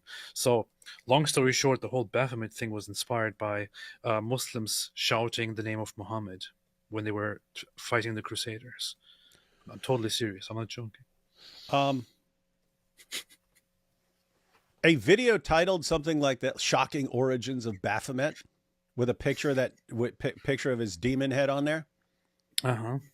Or something that would do well. That would be what we in the YouTube world call an evergreen video, meaning it's not just some hot story that just popped up. People are going to be clicking on that for a long time, and it's something where it's interesting enough information that people would share that. People would share that widely. They would. So, do it. Or how Muhammad became Baphomet. Do it. That too. How Muhammad became Baphomet, and then have a big Muhammad cartoon on one side, and then an arrow, and then the demon Baphomet. Exactly. That's what I was thinking. Yeah. Absolutely. It depends on whether you want to keep it a mystery or not. And it's still a mystery. How did this become that? And even the title would be surprising. Like, wait, what? Those are connected? Huh? Let me click on this. So, most people don't know this, and I look for videos, and I can't find videos on this kind of stuff. Like, there are very few sources that actually talk about this, including some historians who apparently don't think it is that important to talk about it. I don't know why. Pretty important. This is also why in the past, quite a while ago, I got this Baphomet statue, just because I wanted to have it and talk about it and talk about how, this seems like a scary thing, but this and actually worship comes it. from understanding. Yeah, and I wanted to worship it on screen, but then one day it just fell down here and broke, and it was overnight. Like I was gone, and I came back to my office space, and I see that it is on the ground. I didn't Nice. touch it. I wasn't around it. It was on the ground, and it was broken. The Nice. horn was broken, and it was a big one. The horn was broken, and one of the wings was broken. I was like, what? How did this happen? And what I did was, I thought, I'm not going to order the same thing, so I ordered a new one, a smaller one, like half the size or so. It arrived. I took it with me, wanted to place it next to me on the table. I touched the horn, and it broke off immediately. And I thought this is really, really weird. So if I want to invoke something, if I want to think about this, and if I want to think that there is something here at play, this would be the time. So, but anyway, I had those here, and then at some point, my wife apparently, as she was checking things, thought, I don't want to have this in the house anymore, so she just threw it in the trash. Nice. Very smart, based. smart. Good work all around there. Cameron Schwartz says, JP convinced me not to be atheist. Also, other good news, Pierce Morgan said today he'd interview Tommy Robinson when he's out of prison. Awesome. Based. Awesome. Really? Awesome. You did? That's good. That'd be That's good. D Wood, here we go. D Wood is a 2 out of 10 at best. Raymond Ibrahim is the beast of Islamophobia. Coptic Christians got the protein powder. 100. Yep. I need to check with Raymond Ibrahim and say, hey, Raymond, people say I'm just a 2 out of 10, whereas you're super based. What protein powder do I need so I can be as strong as you? Hey, that would be a funny idea if he's like, if he's doing his theology videos, but he's ending them with like, and if you're wondering which protein supplements I use, the link's in the description box. And he's like, he's got his own line of protein supplements if you want to be a super alpha Islamophobe. Don't be like those little weak Islamophobes. Be a super strong Islamophobe like me. Get my new protein powder. That'd be awesome. Powerful. If you got it, you got to use it, man. I absolutely loathe the JP standard for who is qualified to speak as an authority. David and AP for Islam, and DR. What's that? DR Taylor for Catholic. No, Dr. Taylor for Catholics. He is shallow. You really just said, what is DR? What is D? Well, he capitalized both of them instead of just the D. That's true. Yeah, so I'm confused. Is that DR? I think it's saying Taylor Swift for Catholics and David and AP for Islam. Yeah. No. Since all people are evil and can become toxic, should we avoid people or love our enemies, tolerate and forgive all sins? Yeah, all people are sinners and so on. They're also created in the image of God. So do the best you can with that. AP Mach 6 Act or March 6 Act? Justly show mercy, walk humbly with God. Oh, okay. Here we go. What is that? MCH6, what does that mean? Micah. Oh, okay. That's funny. Really? Have you seen Vito Vid's video called Jordan Peterson, a taxi driver? What? Very well done. Vito Vids. Pretty funny. Vito, is he still posting? I haven't heard from him in a while. He used to do awesome. Very Jordan, rarely. he used to do awesome Zucker Nike impressions and stuff. Very rarely. If all cultures in all times and places have been religious, then by hypothesis, it is part of our genetic endowment. Atheists are an aberration.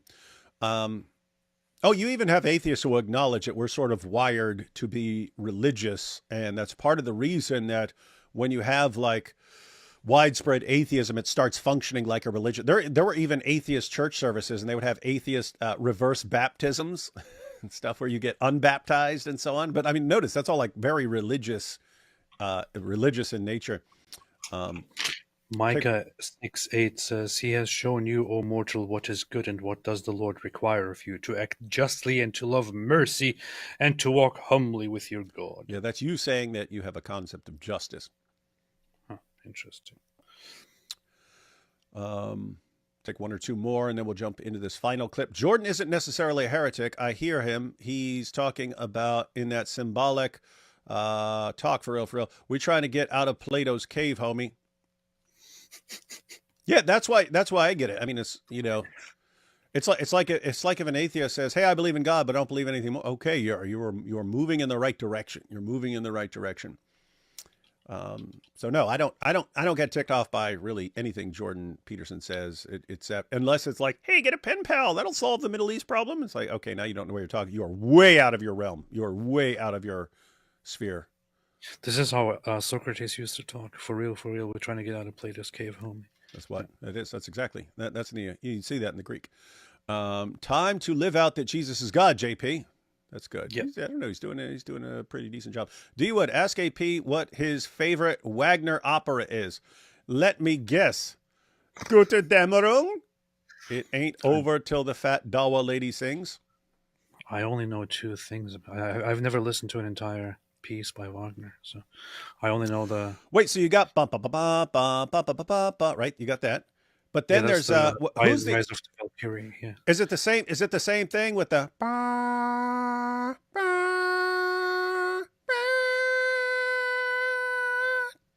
Is that who's that? Is that the same guy? What? Now I'm confused. I thought so. Yes. That's the That's thus also sprach Zarathustra or something. That is Zarathustra. Yeah. Is that Wagner? Is that Wagner? I don't remember. I just remember it's some German. But I mean, Yeah. if it's a German opera guy, you got to go with Wagner. Of course it is. No, it's not. What? Who is not. it? That is actually That's not- Strauss. That's Strauss. Yeah, he's the Okay. wannabe Wagner. He's the wannabe Wagner. He's Strauss. yeah, he's a Wagner wannabe, but he made some dope stuff. Sucks when all these Germans come up with stuff that you have to use because it's dope. Strauss. Oh man, hang on. I was about to click on the next video, and then Ayatollah said, "The call to adventure pierces the veil of the archetypal behaviors that we engage in, whether they be in our working life, with family, etc. This simplifies behavioral patterns we create." Hey, I feel like I had a better Jordan Peterson impersonation than normal right there. I don't know what everyone thinks. Was that better? Was that better than normal? Mm-hmm. Seem to have briefly gotten my groove. All right, let's go ahead and check out this final clip, ladies and gentlemen. Then we'll get the last of these super chats.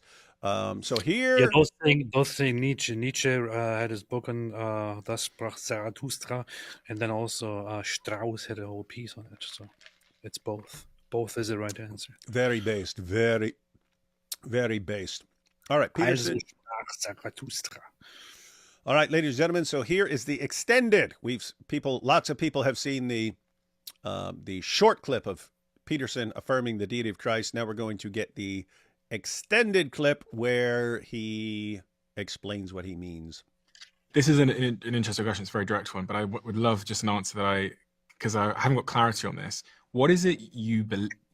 What God is it that you believe in? I've heard you talk about this sort of substrate idea and such, but in a simple way that I can understand, do you believe in a man in the sky God? Do you believe in it's a Well, force? that's not as primitive.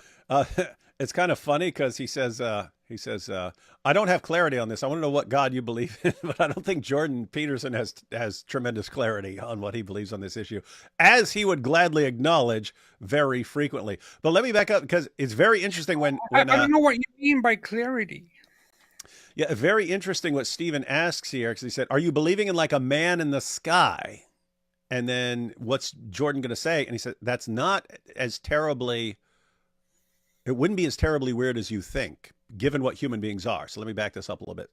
About this sort of substrate idea and such, but in a simple way that I can understand, do you believe in a man in the sky God? Do you believe in it's a Well, force? that's not as primitive a conceptualization as the atheists would have you believe.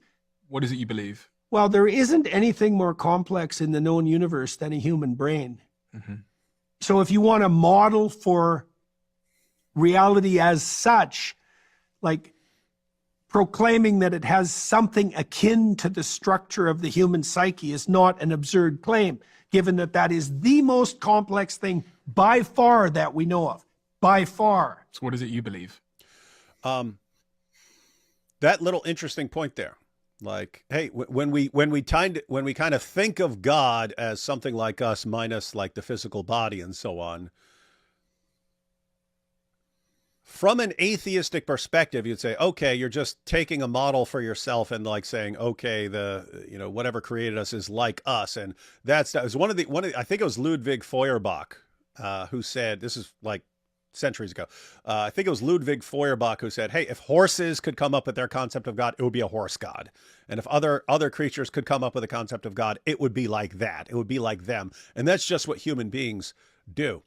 Whereas from a Christian perspective, you think, wait, we're created in the image of God. So whatever God is, we're kind of closest to that. And therefore, it's kind of not a terrible starting point to sort of take us as beings that have minds and intellects and so on and saying, okay, we understand ourselves better than we're going to understand God. So how do you get to an understanding of God? Okay, let's take, parts of ourself that we understand, strip away things that are not like that would not be like God. So like, physical body and things like that, strip away all that, and then strip away any sort of limitations. And that would be, that's kind of what kind of the best we could do. So in other words, if you're starting from an atheistic perspective, you have, first there's nothing, and then you get life, and then you eventually get to human beings, and then human beings are somehow wired to want to believe in something beyond themselves, and so they invent a concept of the deity, and they make something like themselves just really way more powerful. From a Christian perspective, no, God starts with God. God created everything, but God creates human beings to reflect his nature somehow. So you are something special, and it is important to think about yourself and then to subtract the limitations when you're thinking about God. So Peterson points that out. It's like, hey, atheists like to make fun of, hey, you're making a God like you. Oh, how convenient. When that's not the sick burn you might think it is, if we're specifically made to be God's image in this world. Well, I've been explaining it. But I mean, I did say, I mentioned something which we skipped over very quickly because I introduced it too rapidly. The postmodernists figured out that we live in a story, but then they leapt to a faulty conclusion of two forms, well, three. There's no uniting story. That was one of their conclusions. In fact, the definition of postmodernism is skepticism of meta-narratives. There's no uniting story. It's like, well, that's a stupid theory because there's no union. So what? There's just diversity. Well, we worship diversity now in this utterly foolish manner. There's no difference between diversity and war. Without a uniting narrative, there's nothing but war. So, no, that's not going to work. Wrong. Hedonistic self-gratification. There's Michel Foucault for you to a T. It's like, what? Messed up stuff. Do whatever you want. Do whatever feels good. Is that wrong? Why can't people just do what they want with whoever they want all the time? Because it defeats itself, and quickly. It's not a sustainable game. If it's all about you and your whims, I don't want to be anywhere near you. And that won't be so good for you. That's not going to work. Power. That's really where the postmodernists landed with their, what would you say, temptation to turn towards Marx. It's all about power. It's like, first of all, that's probably a confession, if that's what you believe. And second, dude, did you hear that sick burn, AP? He said, you're talking about the postmodernists who eventually, because you can be postmodernist and okay, so there's no like overarching story that connects all the other stories and so on. And then what do you kind of do with that? And some people go in different directions, and he says, some of them go in the direction of like power. Power is what matters. And he says, if you say that, it sounds like you're making a confession to me. You're basically confessing what you care about is power, and then you're trying to make an ideology that fits with what you want to kind of justify what you want. Anyway, back up for a couple seconds. It's all about power. It's like, first of all, that's probably a confession, if that's what you believe. And second, no, it's not. Try tyrannizing your wife and see how well that works for you. Try tyrannizing yourself and see how successful you are. Power's not the game. if you don't understand what he's talking about there, ladies and gentlemen, with what he talk, why is he talking about tyranny? If you say power is like the ultimate good or something, that it's not even the ultimate good. It's, you know, it's sort of what we should be aiming at or something like that. Then okay, the ultimate power would be a tyrant. And so should you be acting like a tyrant? And so is this going to work? I'm going to act like a tyrant towards my wife. I'm going to act like a tyrant towards the people around me and so on. That's not going to work. That can't be the main thing. It just can't be. Okay, what's the game? What's the story? I mentioned earlier, it's voluntary self-sacrifice. That's the first thing you need to understand as far as what Jordan Peterson is talking about Jesus being God. What's the real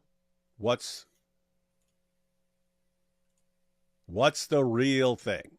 What is the real noble direction you should be taking? Back it up, because this is connected to what he says about Jesus. Here, it's voluntary self-sacrifice. Right, you offer yourself up in the service of something higher. That's the basis of society. That's the basis of psychological stability. The Christian insistence is that that's the basis of the world. I'm going to replay that part because this is all connected to what he's about to say. Self-sacrifice. Self-sacrifice. Right, you offer yourself up in the service of something higher. Offer yourself up in the service of something higher. I know I'm just repeating him. You need to hear this like 15 times.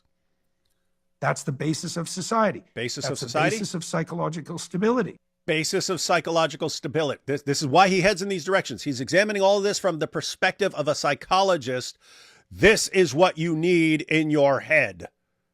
This is what makes society works. This is what gives you mental health. This is what solves the problems in the world. Voluntary. Here are all these things I want, and you are sacrificing certain things for greater things, for better things. And that's how a marriage is going. Keep in mind, it's not saying sacrifice everything you want. Sacrifice certain things for things that are better or more important. And he's saying that's how a society would work. That's what will give you a good mental health. That is what will help your family to work. And then he says, and for the Christianity, that's all of reality. Why? Why? Hang on. Let me back it up because I want everyone to hear it again. I won't interrupt here. Game. What's the story? I mentioned earlier, it's voluntary self-sacrifice. Right, you offer yourself up in the service of something higher. That's the basis of... You giant dope. Chief Keef over here in the chat says, like suicide? That's not offering yourself up in the service of something higher. That's ending yourself so that you don't have to ever deal with anything. Do not conflate those two. It's an insult. It's an insult to all of reality. Self-sacrifice. Right, you offer yourself up in the service of something higher. That's the basis of society.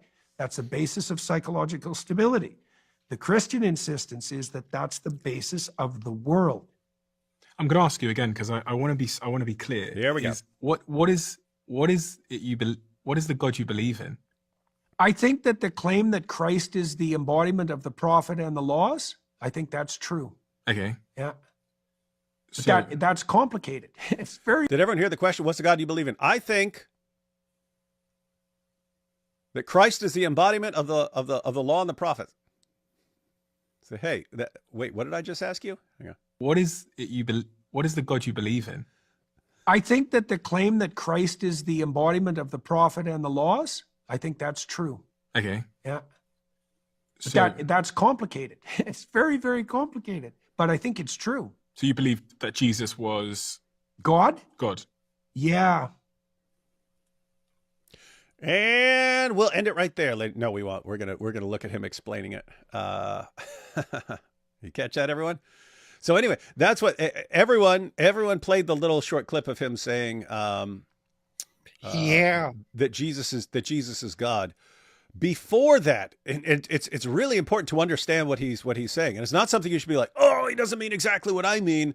It's actually interesting what he means. It's like the Christian idea is built into the fabric of reality. It's built into your psychology. It's part of you. It's embedded in how societies work and how families work and how you have mental health, because it is part of reality. And what? So Jesus is the embodiment of that, and He's God. It's not exactly clear what he means by Jesus is God. He's going to explain it. It's still not going to be clear, but you're starting to get a picture. This is God, and this is what God does in Christianity. And oh my goodness, that's what works, and that's what society needs, and that's what fixes the ills of society. This is all connected. It's one coherent whole. So yeah. I think if you let me back it up, and then understand we'll hear his I think explanation. that's true. Okay. Yeah. So, That's complicated. It's very, very complicated, but I think it's true. so you believe that Jesus was God? God? Yeah. Yeah. I think if you understand what that means, that it's indisputable. I'll give you a brief All right. So explanation of why. Well, that's the thing. This is the issue. When you ask Jordan Peterson a question about God, do you believe Jesus was God? let He him says, give you "Yeah, the quick. Let yeah." him give you the quick answer, and then end it, ladies and gentlemen. End it, because he's only going to confuse you with what comes afterwards. I know. That's the thing. When you ask him the question, he says, "Yeah." It's like, "Oh, okay, good, fantastic." So we have the answer. But then, as soon as he says, Wrong. as soon as he goes on and says, "Because if you understand what that means," oh, well, here we go. There we go. Here we go. It's awesome, though. It's awesome, ladies and gentlemen. This is awesome stuff. Back it up slightly, but he's gonna give his explanation here. Yeah. I think if you understand what that means, that it's indisputable. I'll give you a brief explanation of why. Here we go.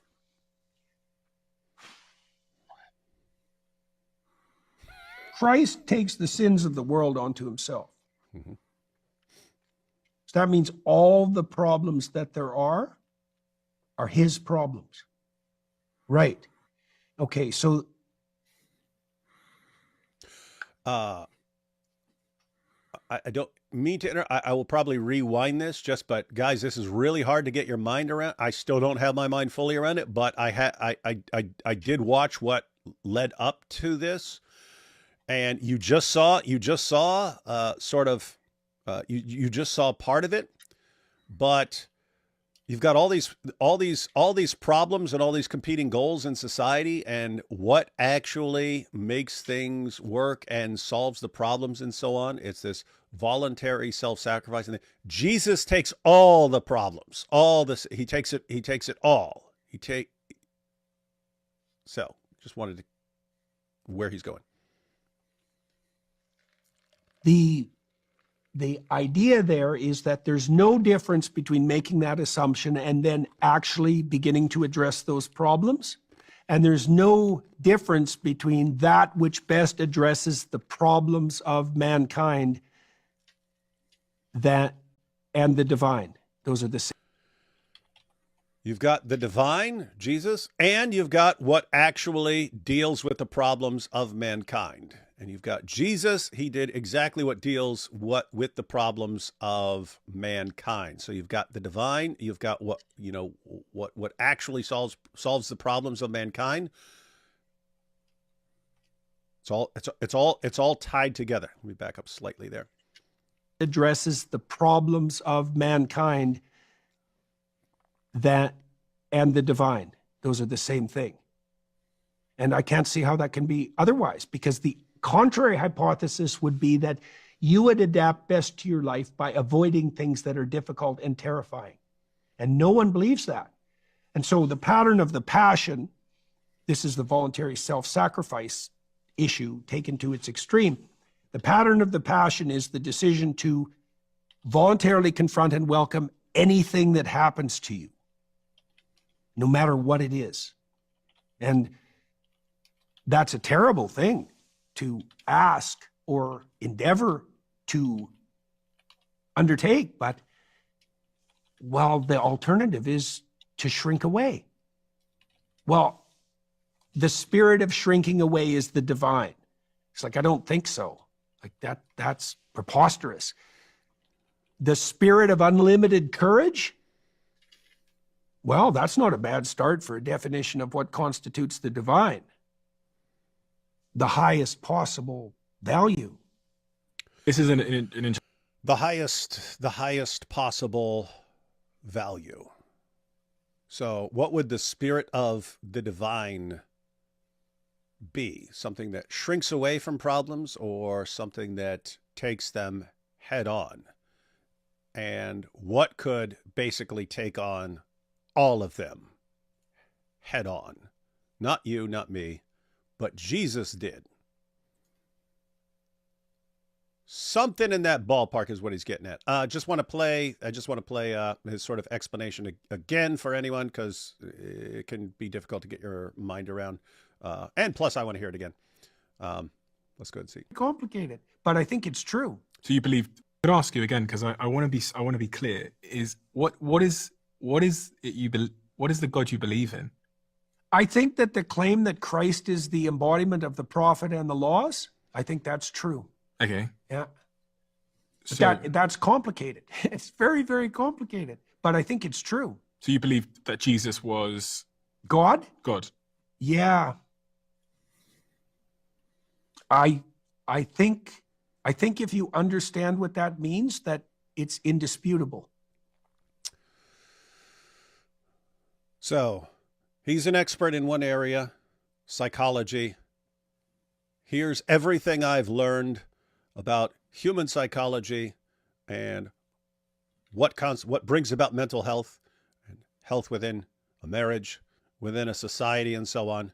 The most important fundamental thing, voluntary self-sacrifice. And it's like, the Christian view is that is like reality, because that's what God did. And Jesus is like the ultimate embodiment of that. And he's the one who demonstrates the courage to take on everything and all the problems. Who is this? Who is this? He says God. Let's go ahead. I'll give you a brief explanation of why.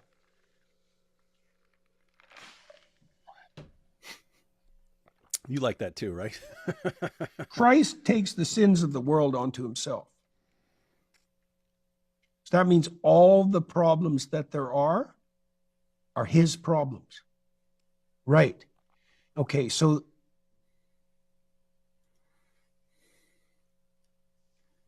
the idea there is that there's no difference between making that assumption and then actually beginning to address those problems.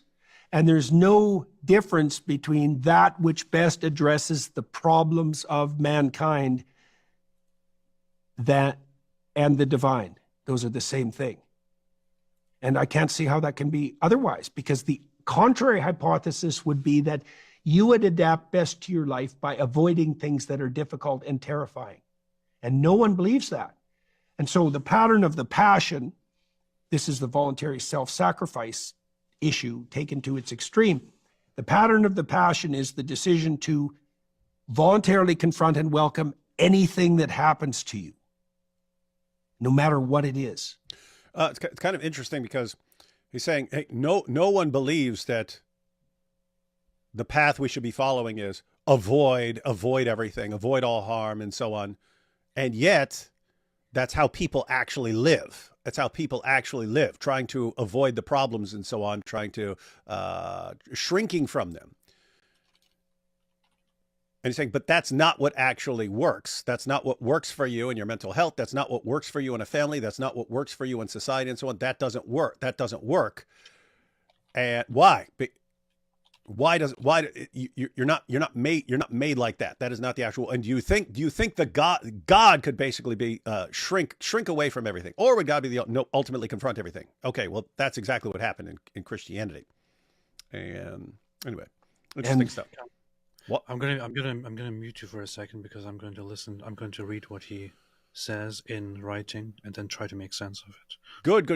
I'll go ahead and play this. And then I will take super chats as you figure out what he's saying so you can explain it for us. That's a terrible thing to ask or endeavor to undertake. But, well, the alternative is to shrink away.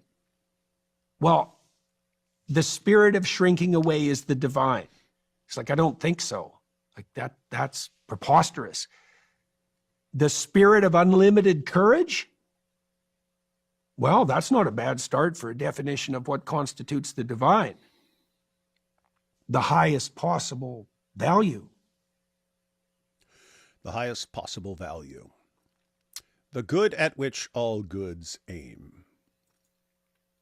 So, guys, that is the context, and then they talk about a bunch of other things in that discussion as well.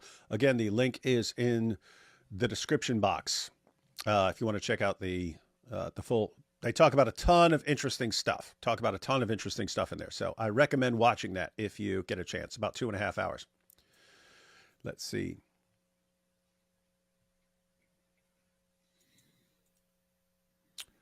Take some super chats while AP reads. Wait a minute. This is D Wood's stream. Why can't we like and comment on super chats? Did YouTube upgrade?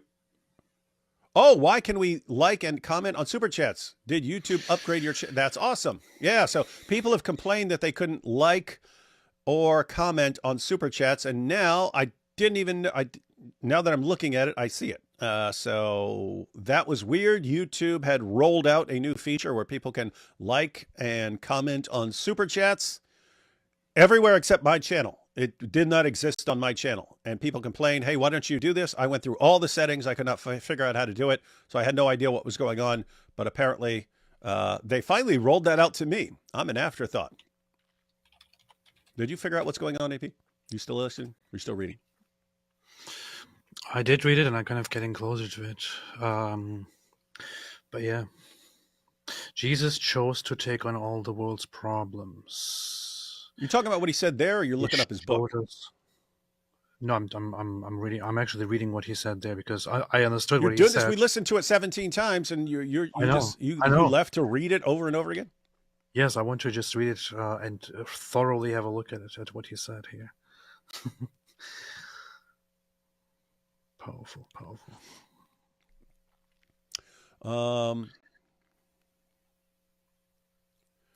Let's see.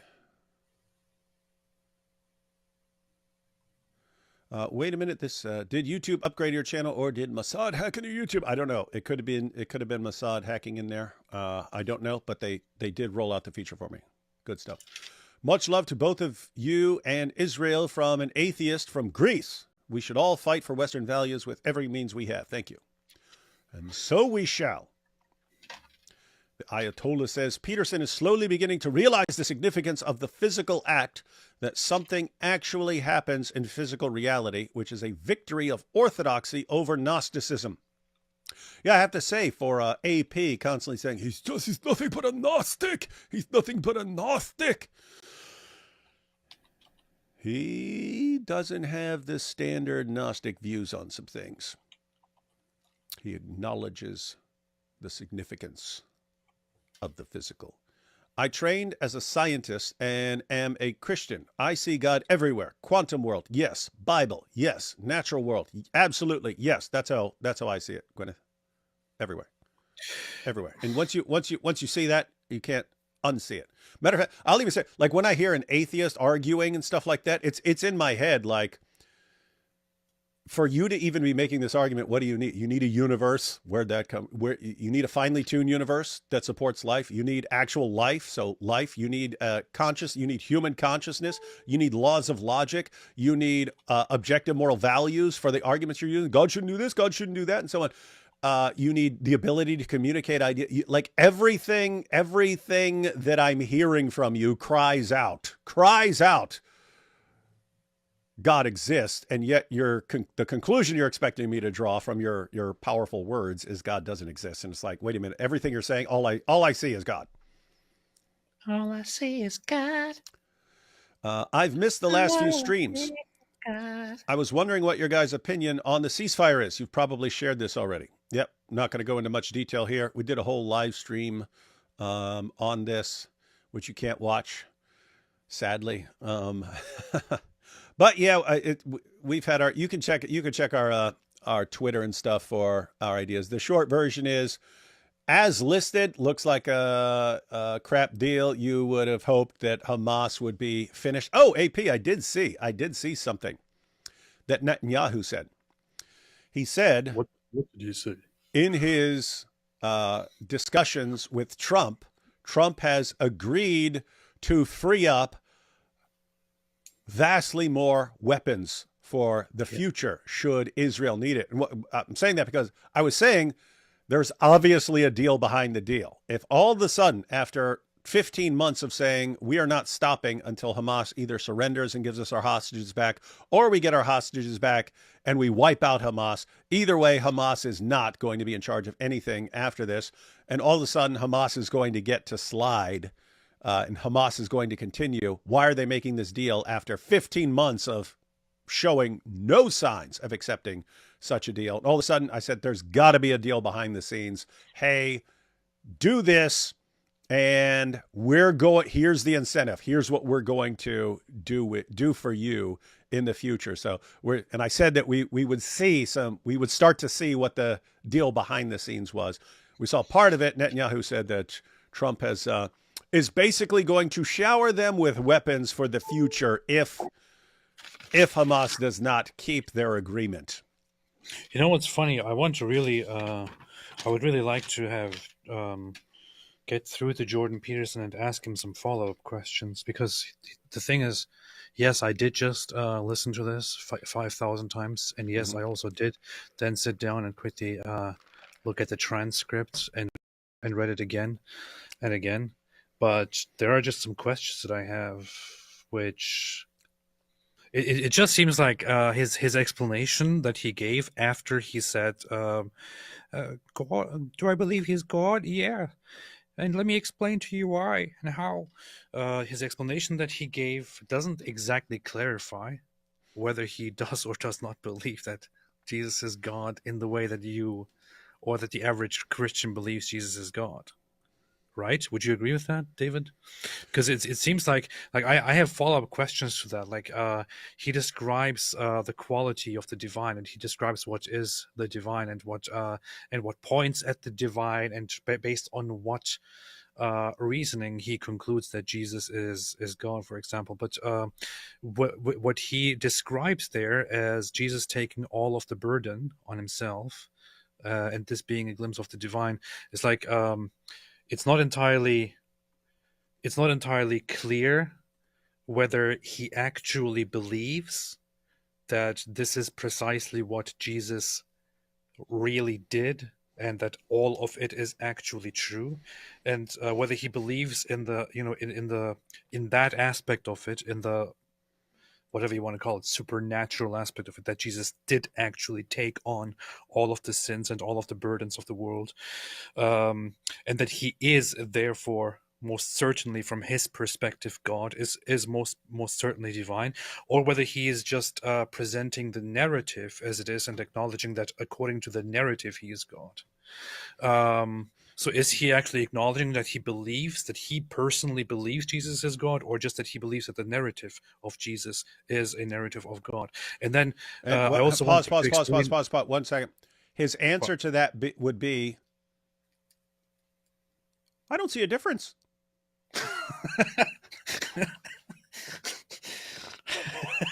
That's the problem. Yeah, I agree. So here's the thing. Here's what's interesting. He's not saying Christians are wrong. He's just not saying you're right about certain things. He's saying, here's something, and I believe it, whether it is the established truth of Christianity or it's just a story. I believe in it in either way, and I'm fine. Whether it's true because it's part of the story that we're in, or it's these things actually happen. That's why it was interesting that Alex O'Connor actually got him down to, is someone walking out of the tomb or not? Is someone walking out of the tomb or not? And he tried the entire interview to not answer that.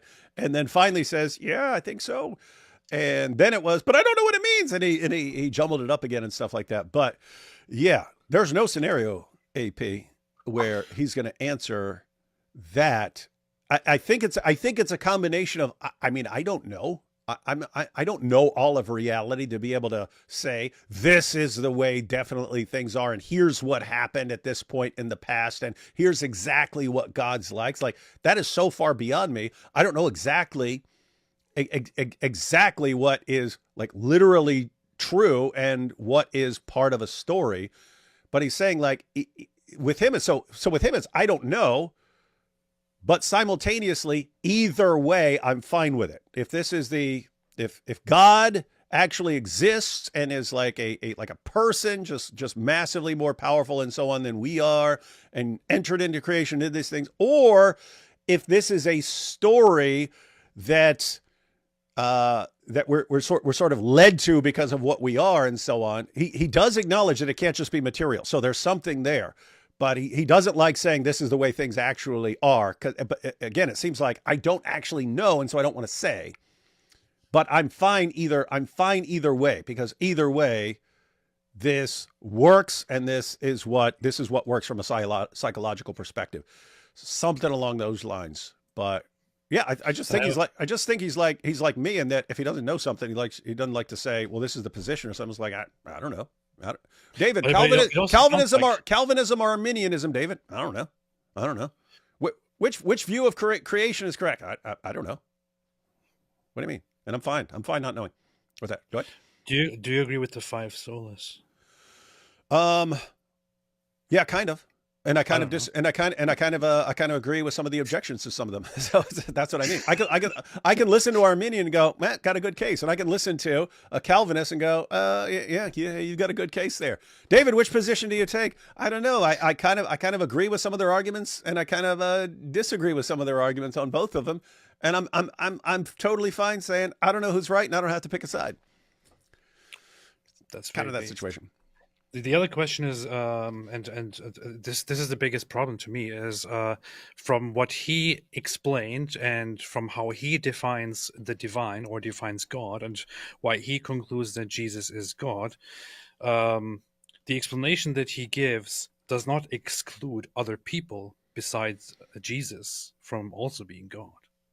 It's problematic, because he described Jesus as taking on the sins and taking on the burdens and all that, and but he doesn't express that he did that because he's God. He doesn't say that he's inherently God, which is why he did that.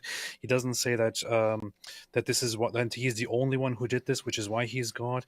He's just saying that this is what he did, and that is the closest you can get to defining the divine. But okay, are you saying that he is the only one who did this, and he is the only one to ever fit this description, or are you just leaving that open and we can suddenly include others too? Now we're getting into the whole thing. Like, are you actually acknowledging that there is that you literally believe in the traditional Christian way that there is one God, and Jesus became, Jesus. Do you believe that he became flesh, and so on? Or are you acknowledging that this is just an aspect of the divine, and this could apply to more people than just Jesus? It's just none of this is clear at all. Yep, that's true. If you wanted to take that and go in a sort of Christian-friendly direction with it, and like make an argument out of it, I think it would be along the lines of, God is the only one who could do that, who could actually take on all. A regular person cannot do that. You have to be extremely special. You have to be a certain kind of being to take all of that. Like, I can't do that, and I'm not sinless, and I can't do that. And so it wouldn't make a lot of sense to say, oh yeah, and this other guy did it too. It's like, wait, what? So I think that would be the direction. But yeah, I don't think he's giving any solid answers on specifically what he means about a lot of these things. I think he's keeping it sort of, because he's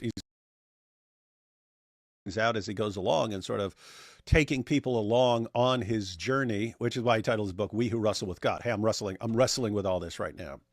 I'm wrestling. And what do you mean by Jesus? Yeah. Let's see. I can't believe I agree with AP, but JP is wrong, because I think AP can agree with this, that the two choices: you live by his laws or try an alternative. Can't believe I agree with AP, but JP is wrong, because I think AP can agree with this, that the two, is that choices? Because it says choices, but two choices: you live by his laws or try an alternative. Choose to live by his laws or try an alternative. I'm happy that you agree with me, but I don't entirely understand your super chat. Clear as well. Yeah, but yes, I agree. Hey, here you go. Since Momo is Baphomet, Islam is the real Satanism. Based. That'd be a good title for a video. Totally Islam is the real Satanism. Why? Because Muhammad is Baphomet. Oh, hey! After you make your video, you should make another video called "Why Islam is the Real Satanism," and then it's all that because they worship Baphomet Muhammad. I'm Berliner mit Berliner. UC did a funny best of your super chat, some highlights, each like 1 minute.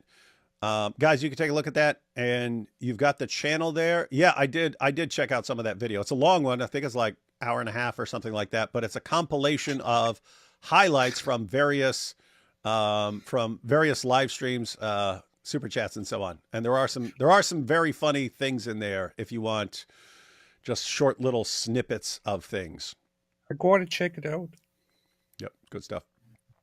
David, your evergreen videos are kind of like that Newsweek ad from the 1980s. They're able to look terrorism in the eye and find a way to make it blink.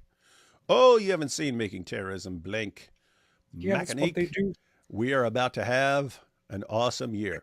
Amazing Jordan Peterson impression. Also, you did a good Arnold a few streams ago. I don't remember that, but I probably did. I never did an Arnold. Thanks for inspiring my faith for years, David. It's what we do. Welcome. What we do. In the Old Testament, God appears in the form of a man known as the angel of the Lord. In the New Testament, that form of a man was born of Mary as a son. It is in this sense that Jesus is the Son of God and God. Yeah, the angel of the Lord. You have don't say that. You don't shake your head, because I'll block you. The angel of the Lord in the Old Testament. You have some who disagree, but very common in Christianity view the angel of the Lord as the pre-incarnate Christ. And you've got an agnostic shaking his head, but what do they know? Literally nothing. It's how they define themselves, as not knowing. I'm not even shaking my head at that. There you are. I'm shaking my head at this guy who said, I thought Why Baphomet don't you shake your booty? What? Baphomet was Templars. I said, this is They did use that. Do you want to explain it to him again? I can give a very short breakdown. I should really make a video about this. It's funny. You should. So the Knights Templars were based people who were the heroes of the Crusaders. In fact, they established an amazing system. They did banking back then.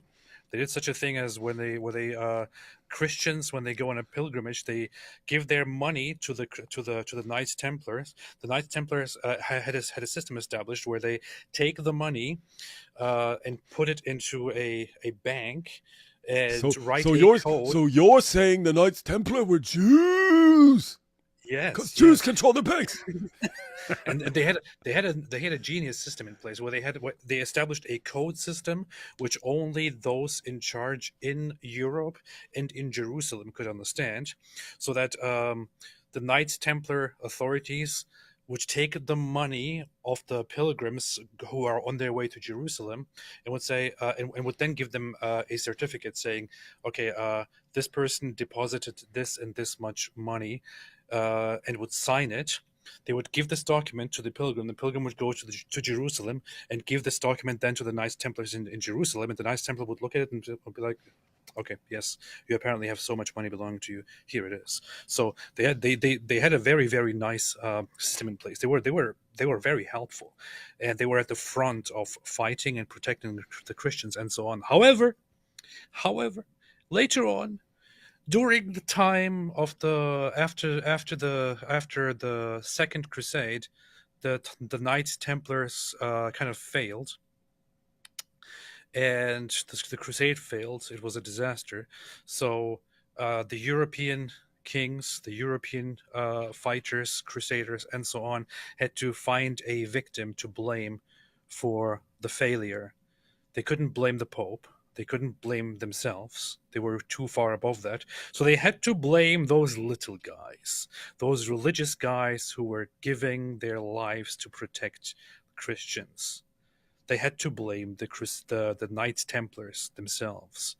And they also started creating fake theories about them. The French king in charge had huge debts to the Knights Templars. So he started with this whole conspiracy theory that the Knights Templars were actually a secret cult, a secret organization that stole people's money, which is why they were so rich. That wasn't actually not the reason at all. It's because they had just lots of money, which would be donated to them or deposited to them, and so on.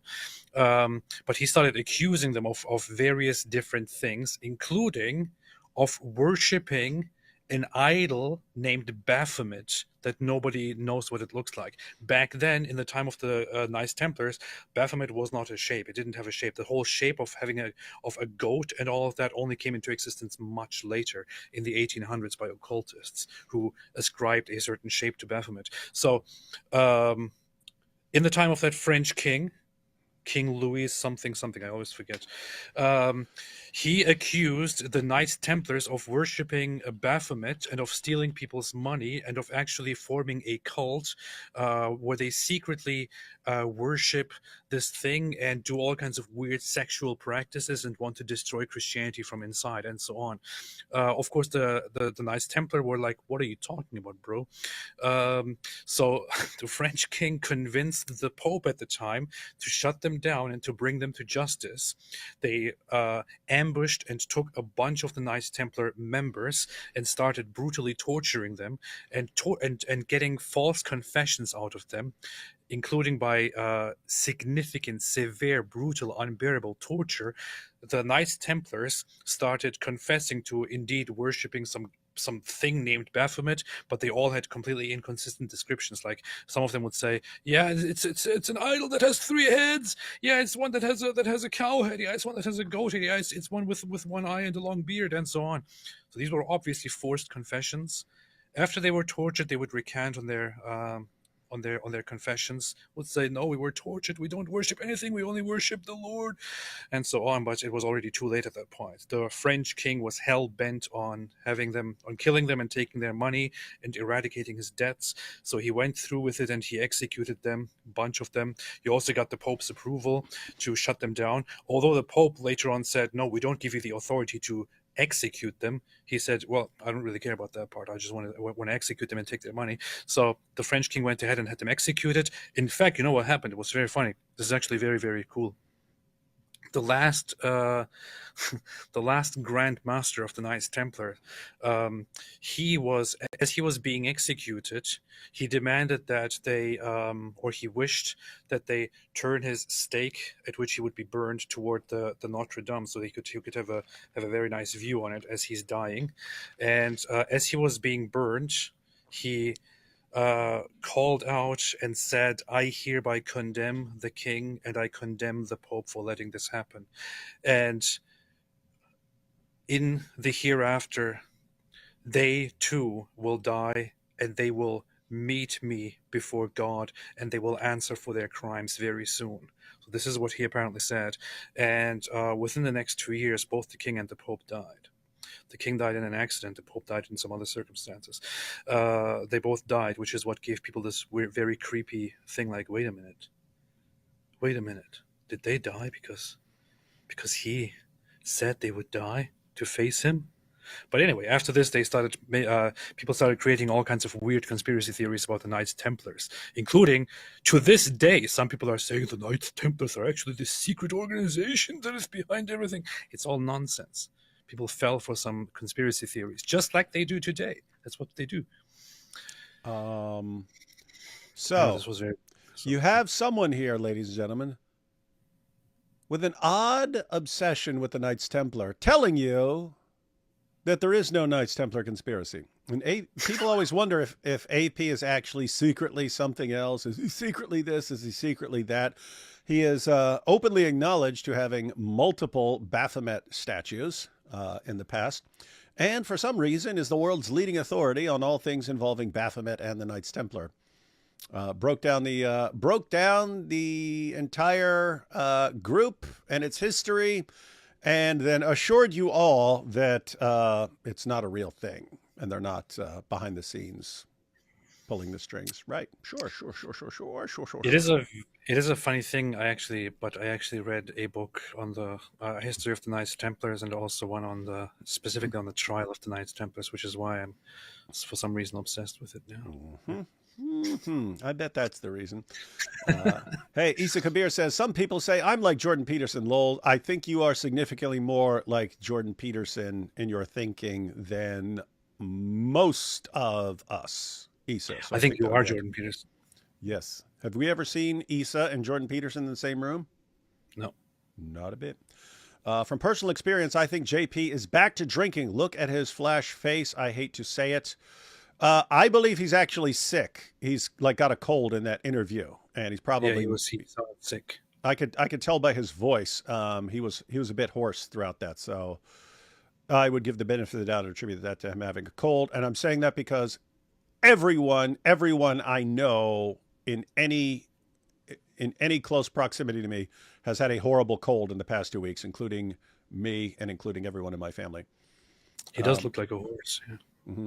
I went to a wedding in Russia. Ceremony was at the government civil wedding building. Icons on the walls, just like a church, but not Christian. It was a cliche atheist church environment. Sounds like those Russians. JP tried every hypothesis that could help avoid accepting Christ. Didn't work. True. I love seeing him struggle through it. I'm the same in that regard. Yep. Got to keep at it. Let that be a lesson to everyone. Got to keep going. Keep going. Peterson, Anne says, Peterson seems to think that God is an abstract concept of the highest good, not an actual being. It matters a lot. Jesus lives. I don't know. I think what he's saying is, as far psychologically, it wouldn't matter if there's like a being. Because remember when the guy said, "Ha, what are you thinking of God as a person?" Up there, say, "Hey, don't think that's too silly. Don't think that's too silly." Human beings are the most sophisticated, complex things we are aware of. So if you're thinking of your own mind, it kind of makes sense to think of God as, it kind of makes sense to start with yourself and then to move on from there. I think what he's saying is whether God is this abstract concept or something like this, or, something like what Christianity is teaching, it wouldn't change. It kind of wouldn't change his view of the relevance of all of this. So I think if you asked him, hey, is God just an abstract concept? I don't think he's going to say God is just an abstract concept. But he seems to be saying, okay, I've kind of narrowed it down to this spectrum of ideas. The truth lies somewhere in here, but I'm not pointing at exactly what the official truth is. It's somewhere in this ballpark, and it ain't atheism, and it ain't Islam. Who's up for starting Petersonism? That would be funny. Calling something Petersonism. Let's do it. Genuine question. Josephus. So Edward says, genuine question. Josephus and Tacitus proves crucifixion historically. I have a problem with that. I have a problem with that as well, especially with the rest of the comment. What? I would say it's evidence, but I would say evidence too. Yeah. I'm glad we. In other words, so you have Josephus and you have Tacitus. Tacitus, Roman historian. Josephus, Jewish historian. They both refer to Jesus' crucifixion. And so what you'd say is that's evidence, but you wouldn't say proof, because the reason you wouldn't say proof is by this time a Christian story could have circulated and these guys could have heard the story and then repeated it and so on. Precisely. Yeah. Crucifixion goes hand in hand with resurrection. Being consistent in standard, why did they not mention resurrection also? Is it suspicious? No. If you're a Roman historian who has access to Roman records, what are you going to know about Jesus? He's crucified. That's well known. It's documented fact. It was a public event. Are you going to say resurrection? Well, only if you're going into detail about what Jesus followers believe.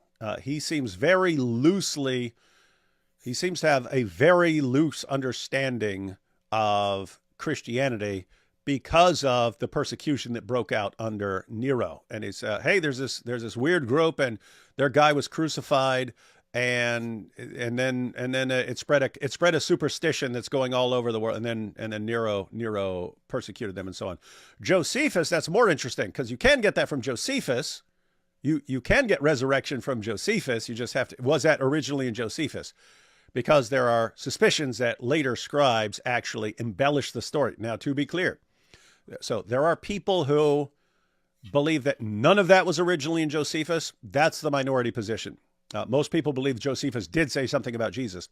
And then you have whether all of it is from Josephus, the entire quote is from Josephus, as it occurs, or was it embellished? So there was something there, and then it got embellished, and then they'll try and figure out what was embellished. Matter of fact, just for kicks, let's go ahead and read these. Let's go ahead and read these two passages because they're both pretty short. So here's what Tacitus says. Here's what Roman historian Tacitus says. But all human efforts, all the lavish gifts of the emperor, and the propitiations of the gods did not banish the sinister belief that the conflagration was the result of an order. About the fire in Rome. Consequently, to get rid of the report, Nero fastened the guilt and inflicted the most exquisite tortures on a class hated for their abominations, called Christians by the populace. So saying, hey, there's a big fire. Everyone wanted to assign blame. Nero said, hey, a lot of people don't like these new Christian guys because they're weird. Let's go ahead and blame them.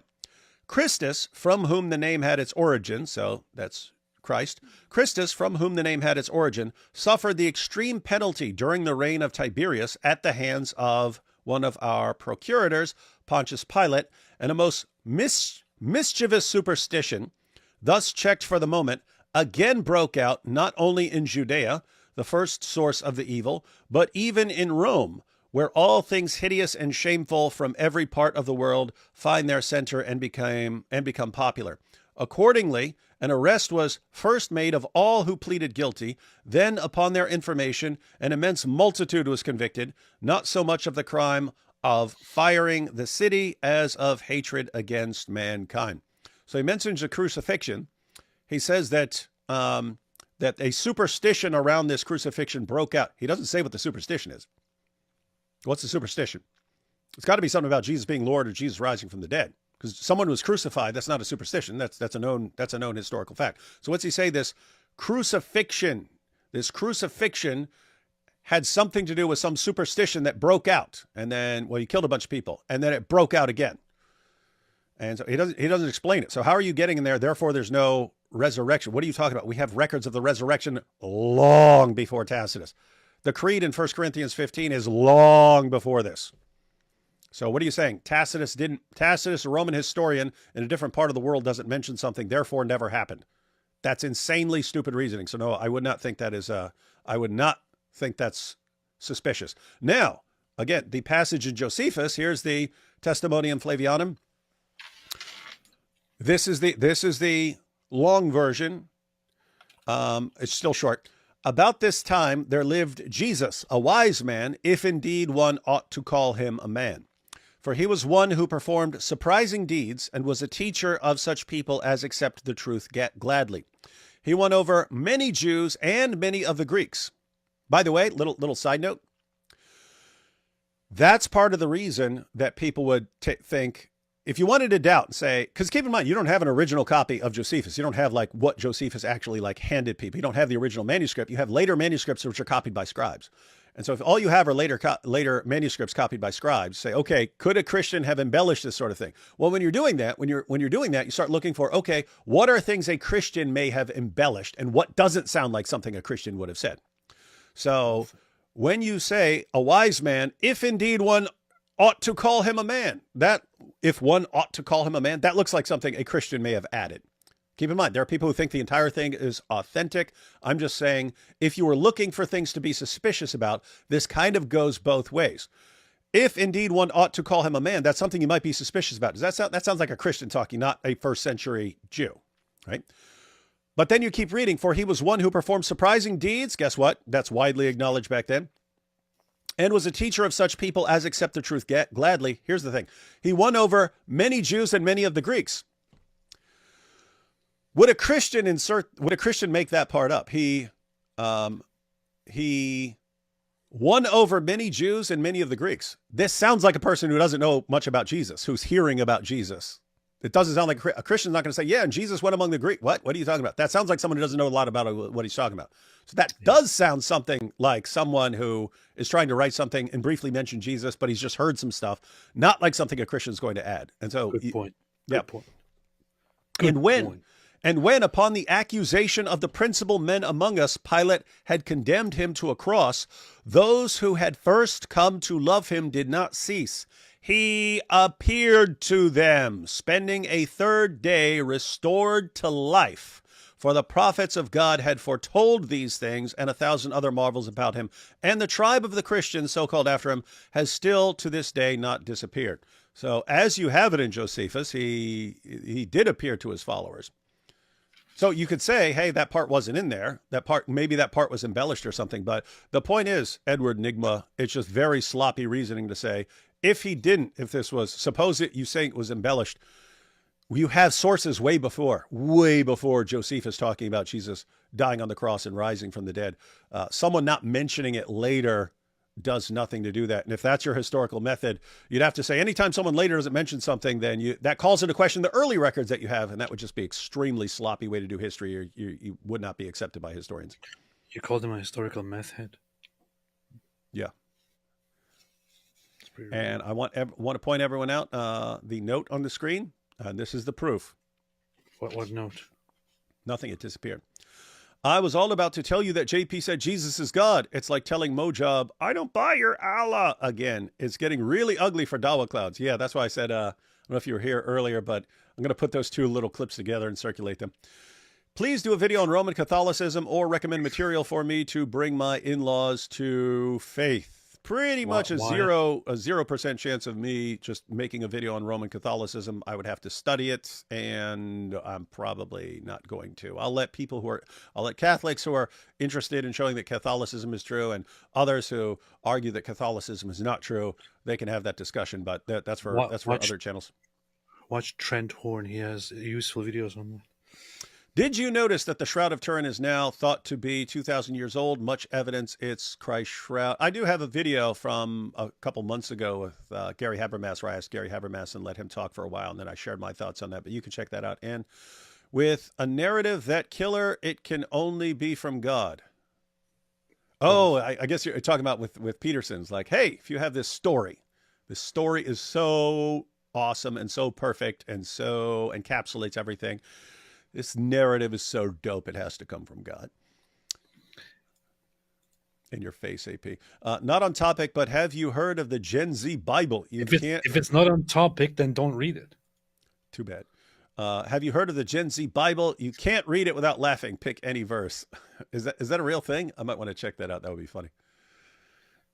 Y'all make my ISD trips way more interesting. It's an ISD trip. That's LSD. Oh, LSD trips. Oh, yeah, that would be funny. I was talking about that. My one of my bunkmates in prison, probably the longest reigning bunkmate I had was Kane. That was probably 2 years. 2 years of my sentence were with Kane. I had Kane on a couple of live streams a couple of years ago, but yeah, when I got the bunk. He was a total pagan. He was the tattoo artist of the dorm. So there was just always doing tattoos at night and so on. It's like, they're always like doing drugs over there.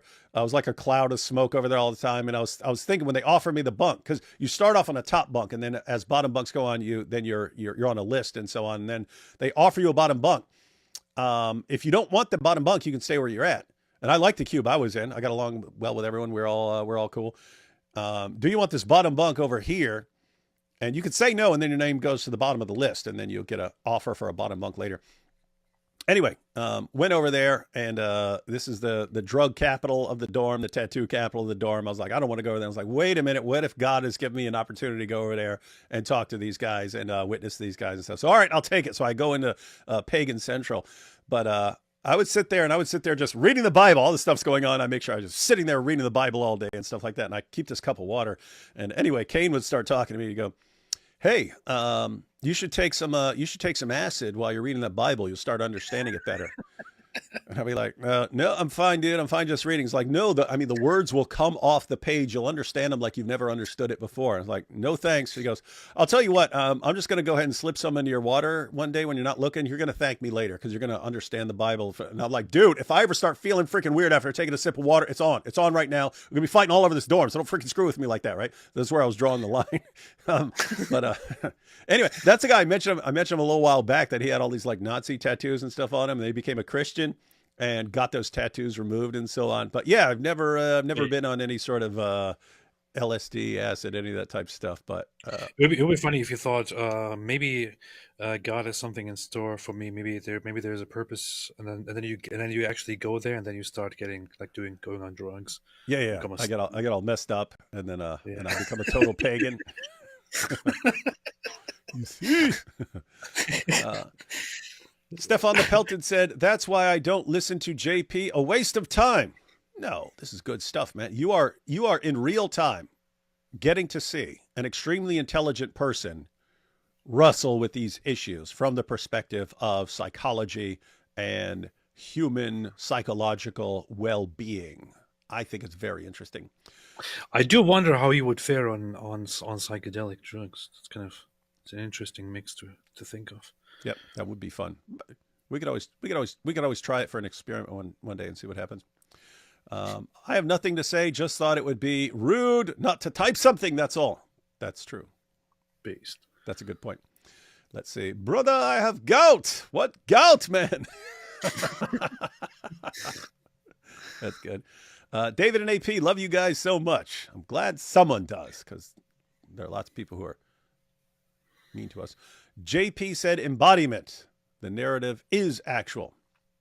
Well, no, because even embodiment can be ambiguous, right? Embodiment is actually body, talking about a physical body and so on. But embodiment, you can say this is the embodiment of that or something like that. I think he uses those words sort of in an ambiguous way where you can interpret it either way. He's fine with that. The embodiment of I don't know, virtue or something like that, which doesn't necessarily have to mean anything. Yeah, that's true. But you're right. It's good he's going in that direction and talking like that. That's good. Thank you, Jeremy Hunter.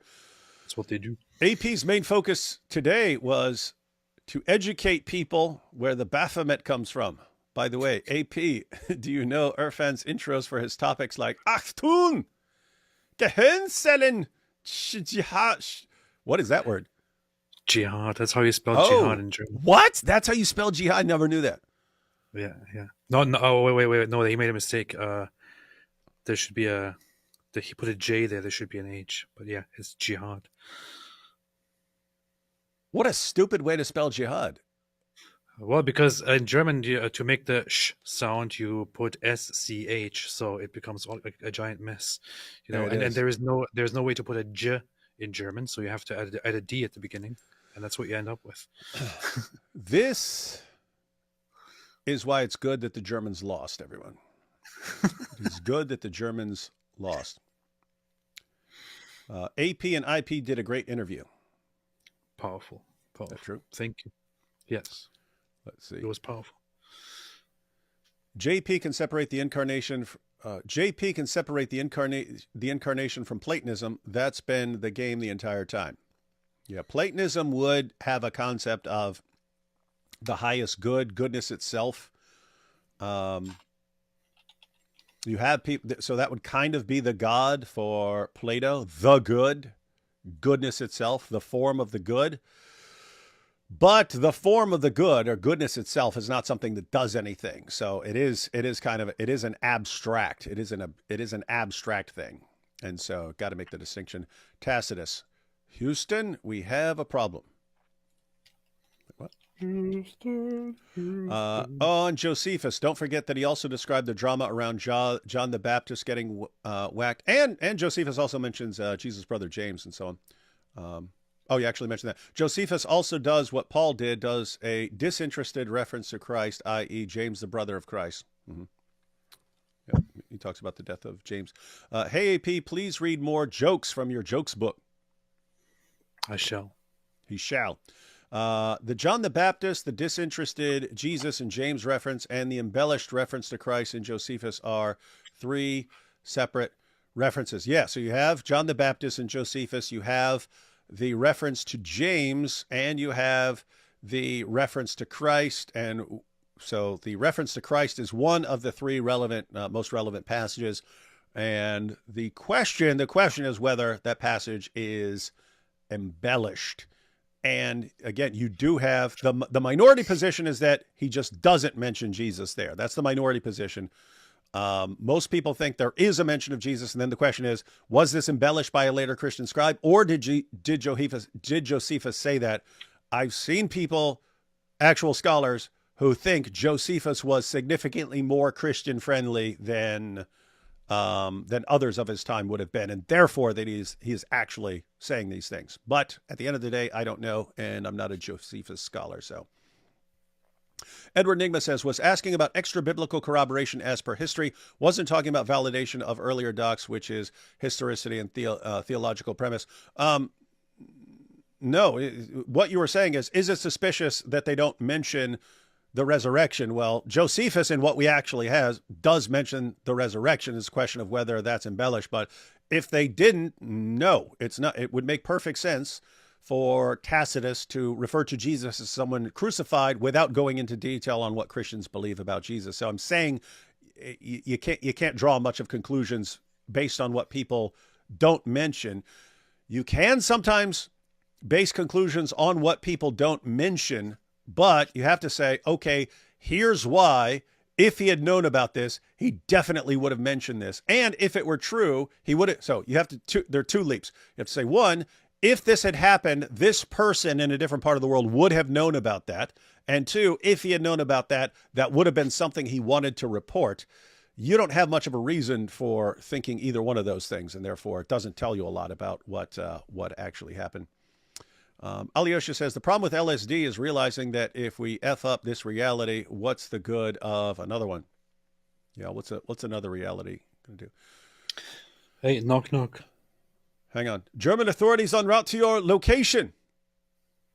Based. For what you said. All right, go ahead with your awesome joke. Knock, knock. Who's there? Woo. Woo-hoo. Woohoo! Don't get all excited now. Awesome. Awesome joke. Are these all knock-knock jokes, or are they just all epically terrible jokes? These are horrible knock-knock jokes. I don't know. I forgot the story behind this. I guess my wife got this for one of the kids, or it was somewhere, or somebody got this, and then she was like, here. If you have nothing to say, just read some knock-knock jokes. Nice. Terrible. Absolutely terrible. All right. Thanks, Alyosha, for warning us about the Germans. We will be prepared for their invasion.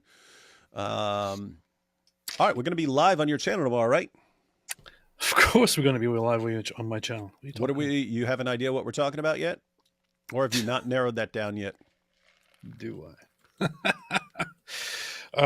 I don't have an idea yet. There are different options. Still thinking about it. There are multiple options. One, if you do not come up with a super dope option by tomorrow, one option is the Andrew Tate stuff, because you had a bunch of stuff about that. You had Ben Shapiro commenting on Andrew Tate. You had Tate blasting back at Ben Shapiro. You had everyone flipping out because there was the fallout after he was on the Benny Johnson thing, which we did cover, but there was a bunch of stuff that happened after that. So if you have something cooler than that, and we have plenty of things we can talk about, if you have something doper than that, we can do that. If not,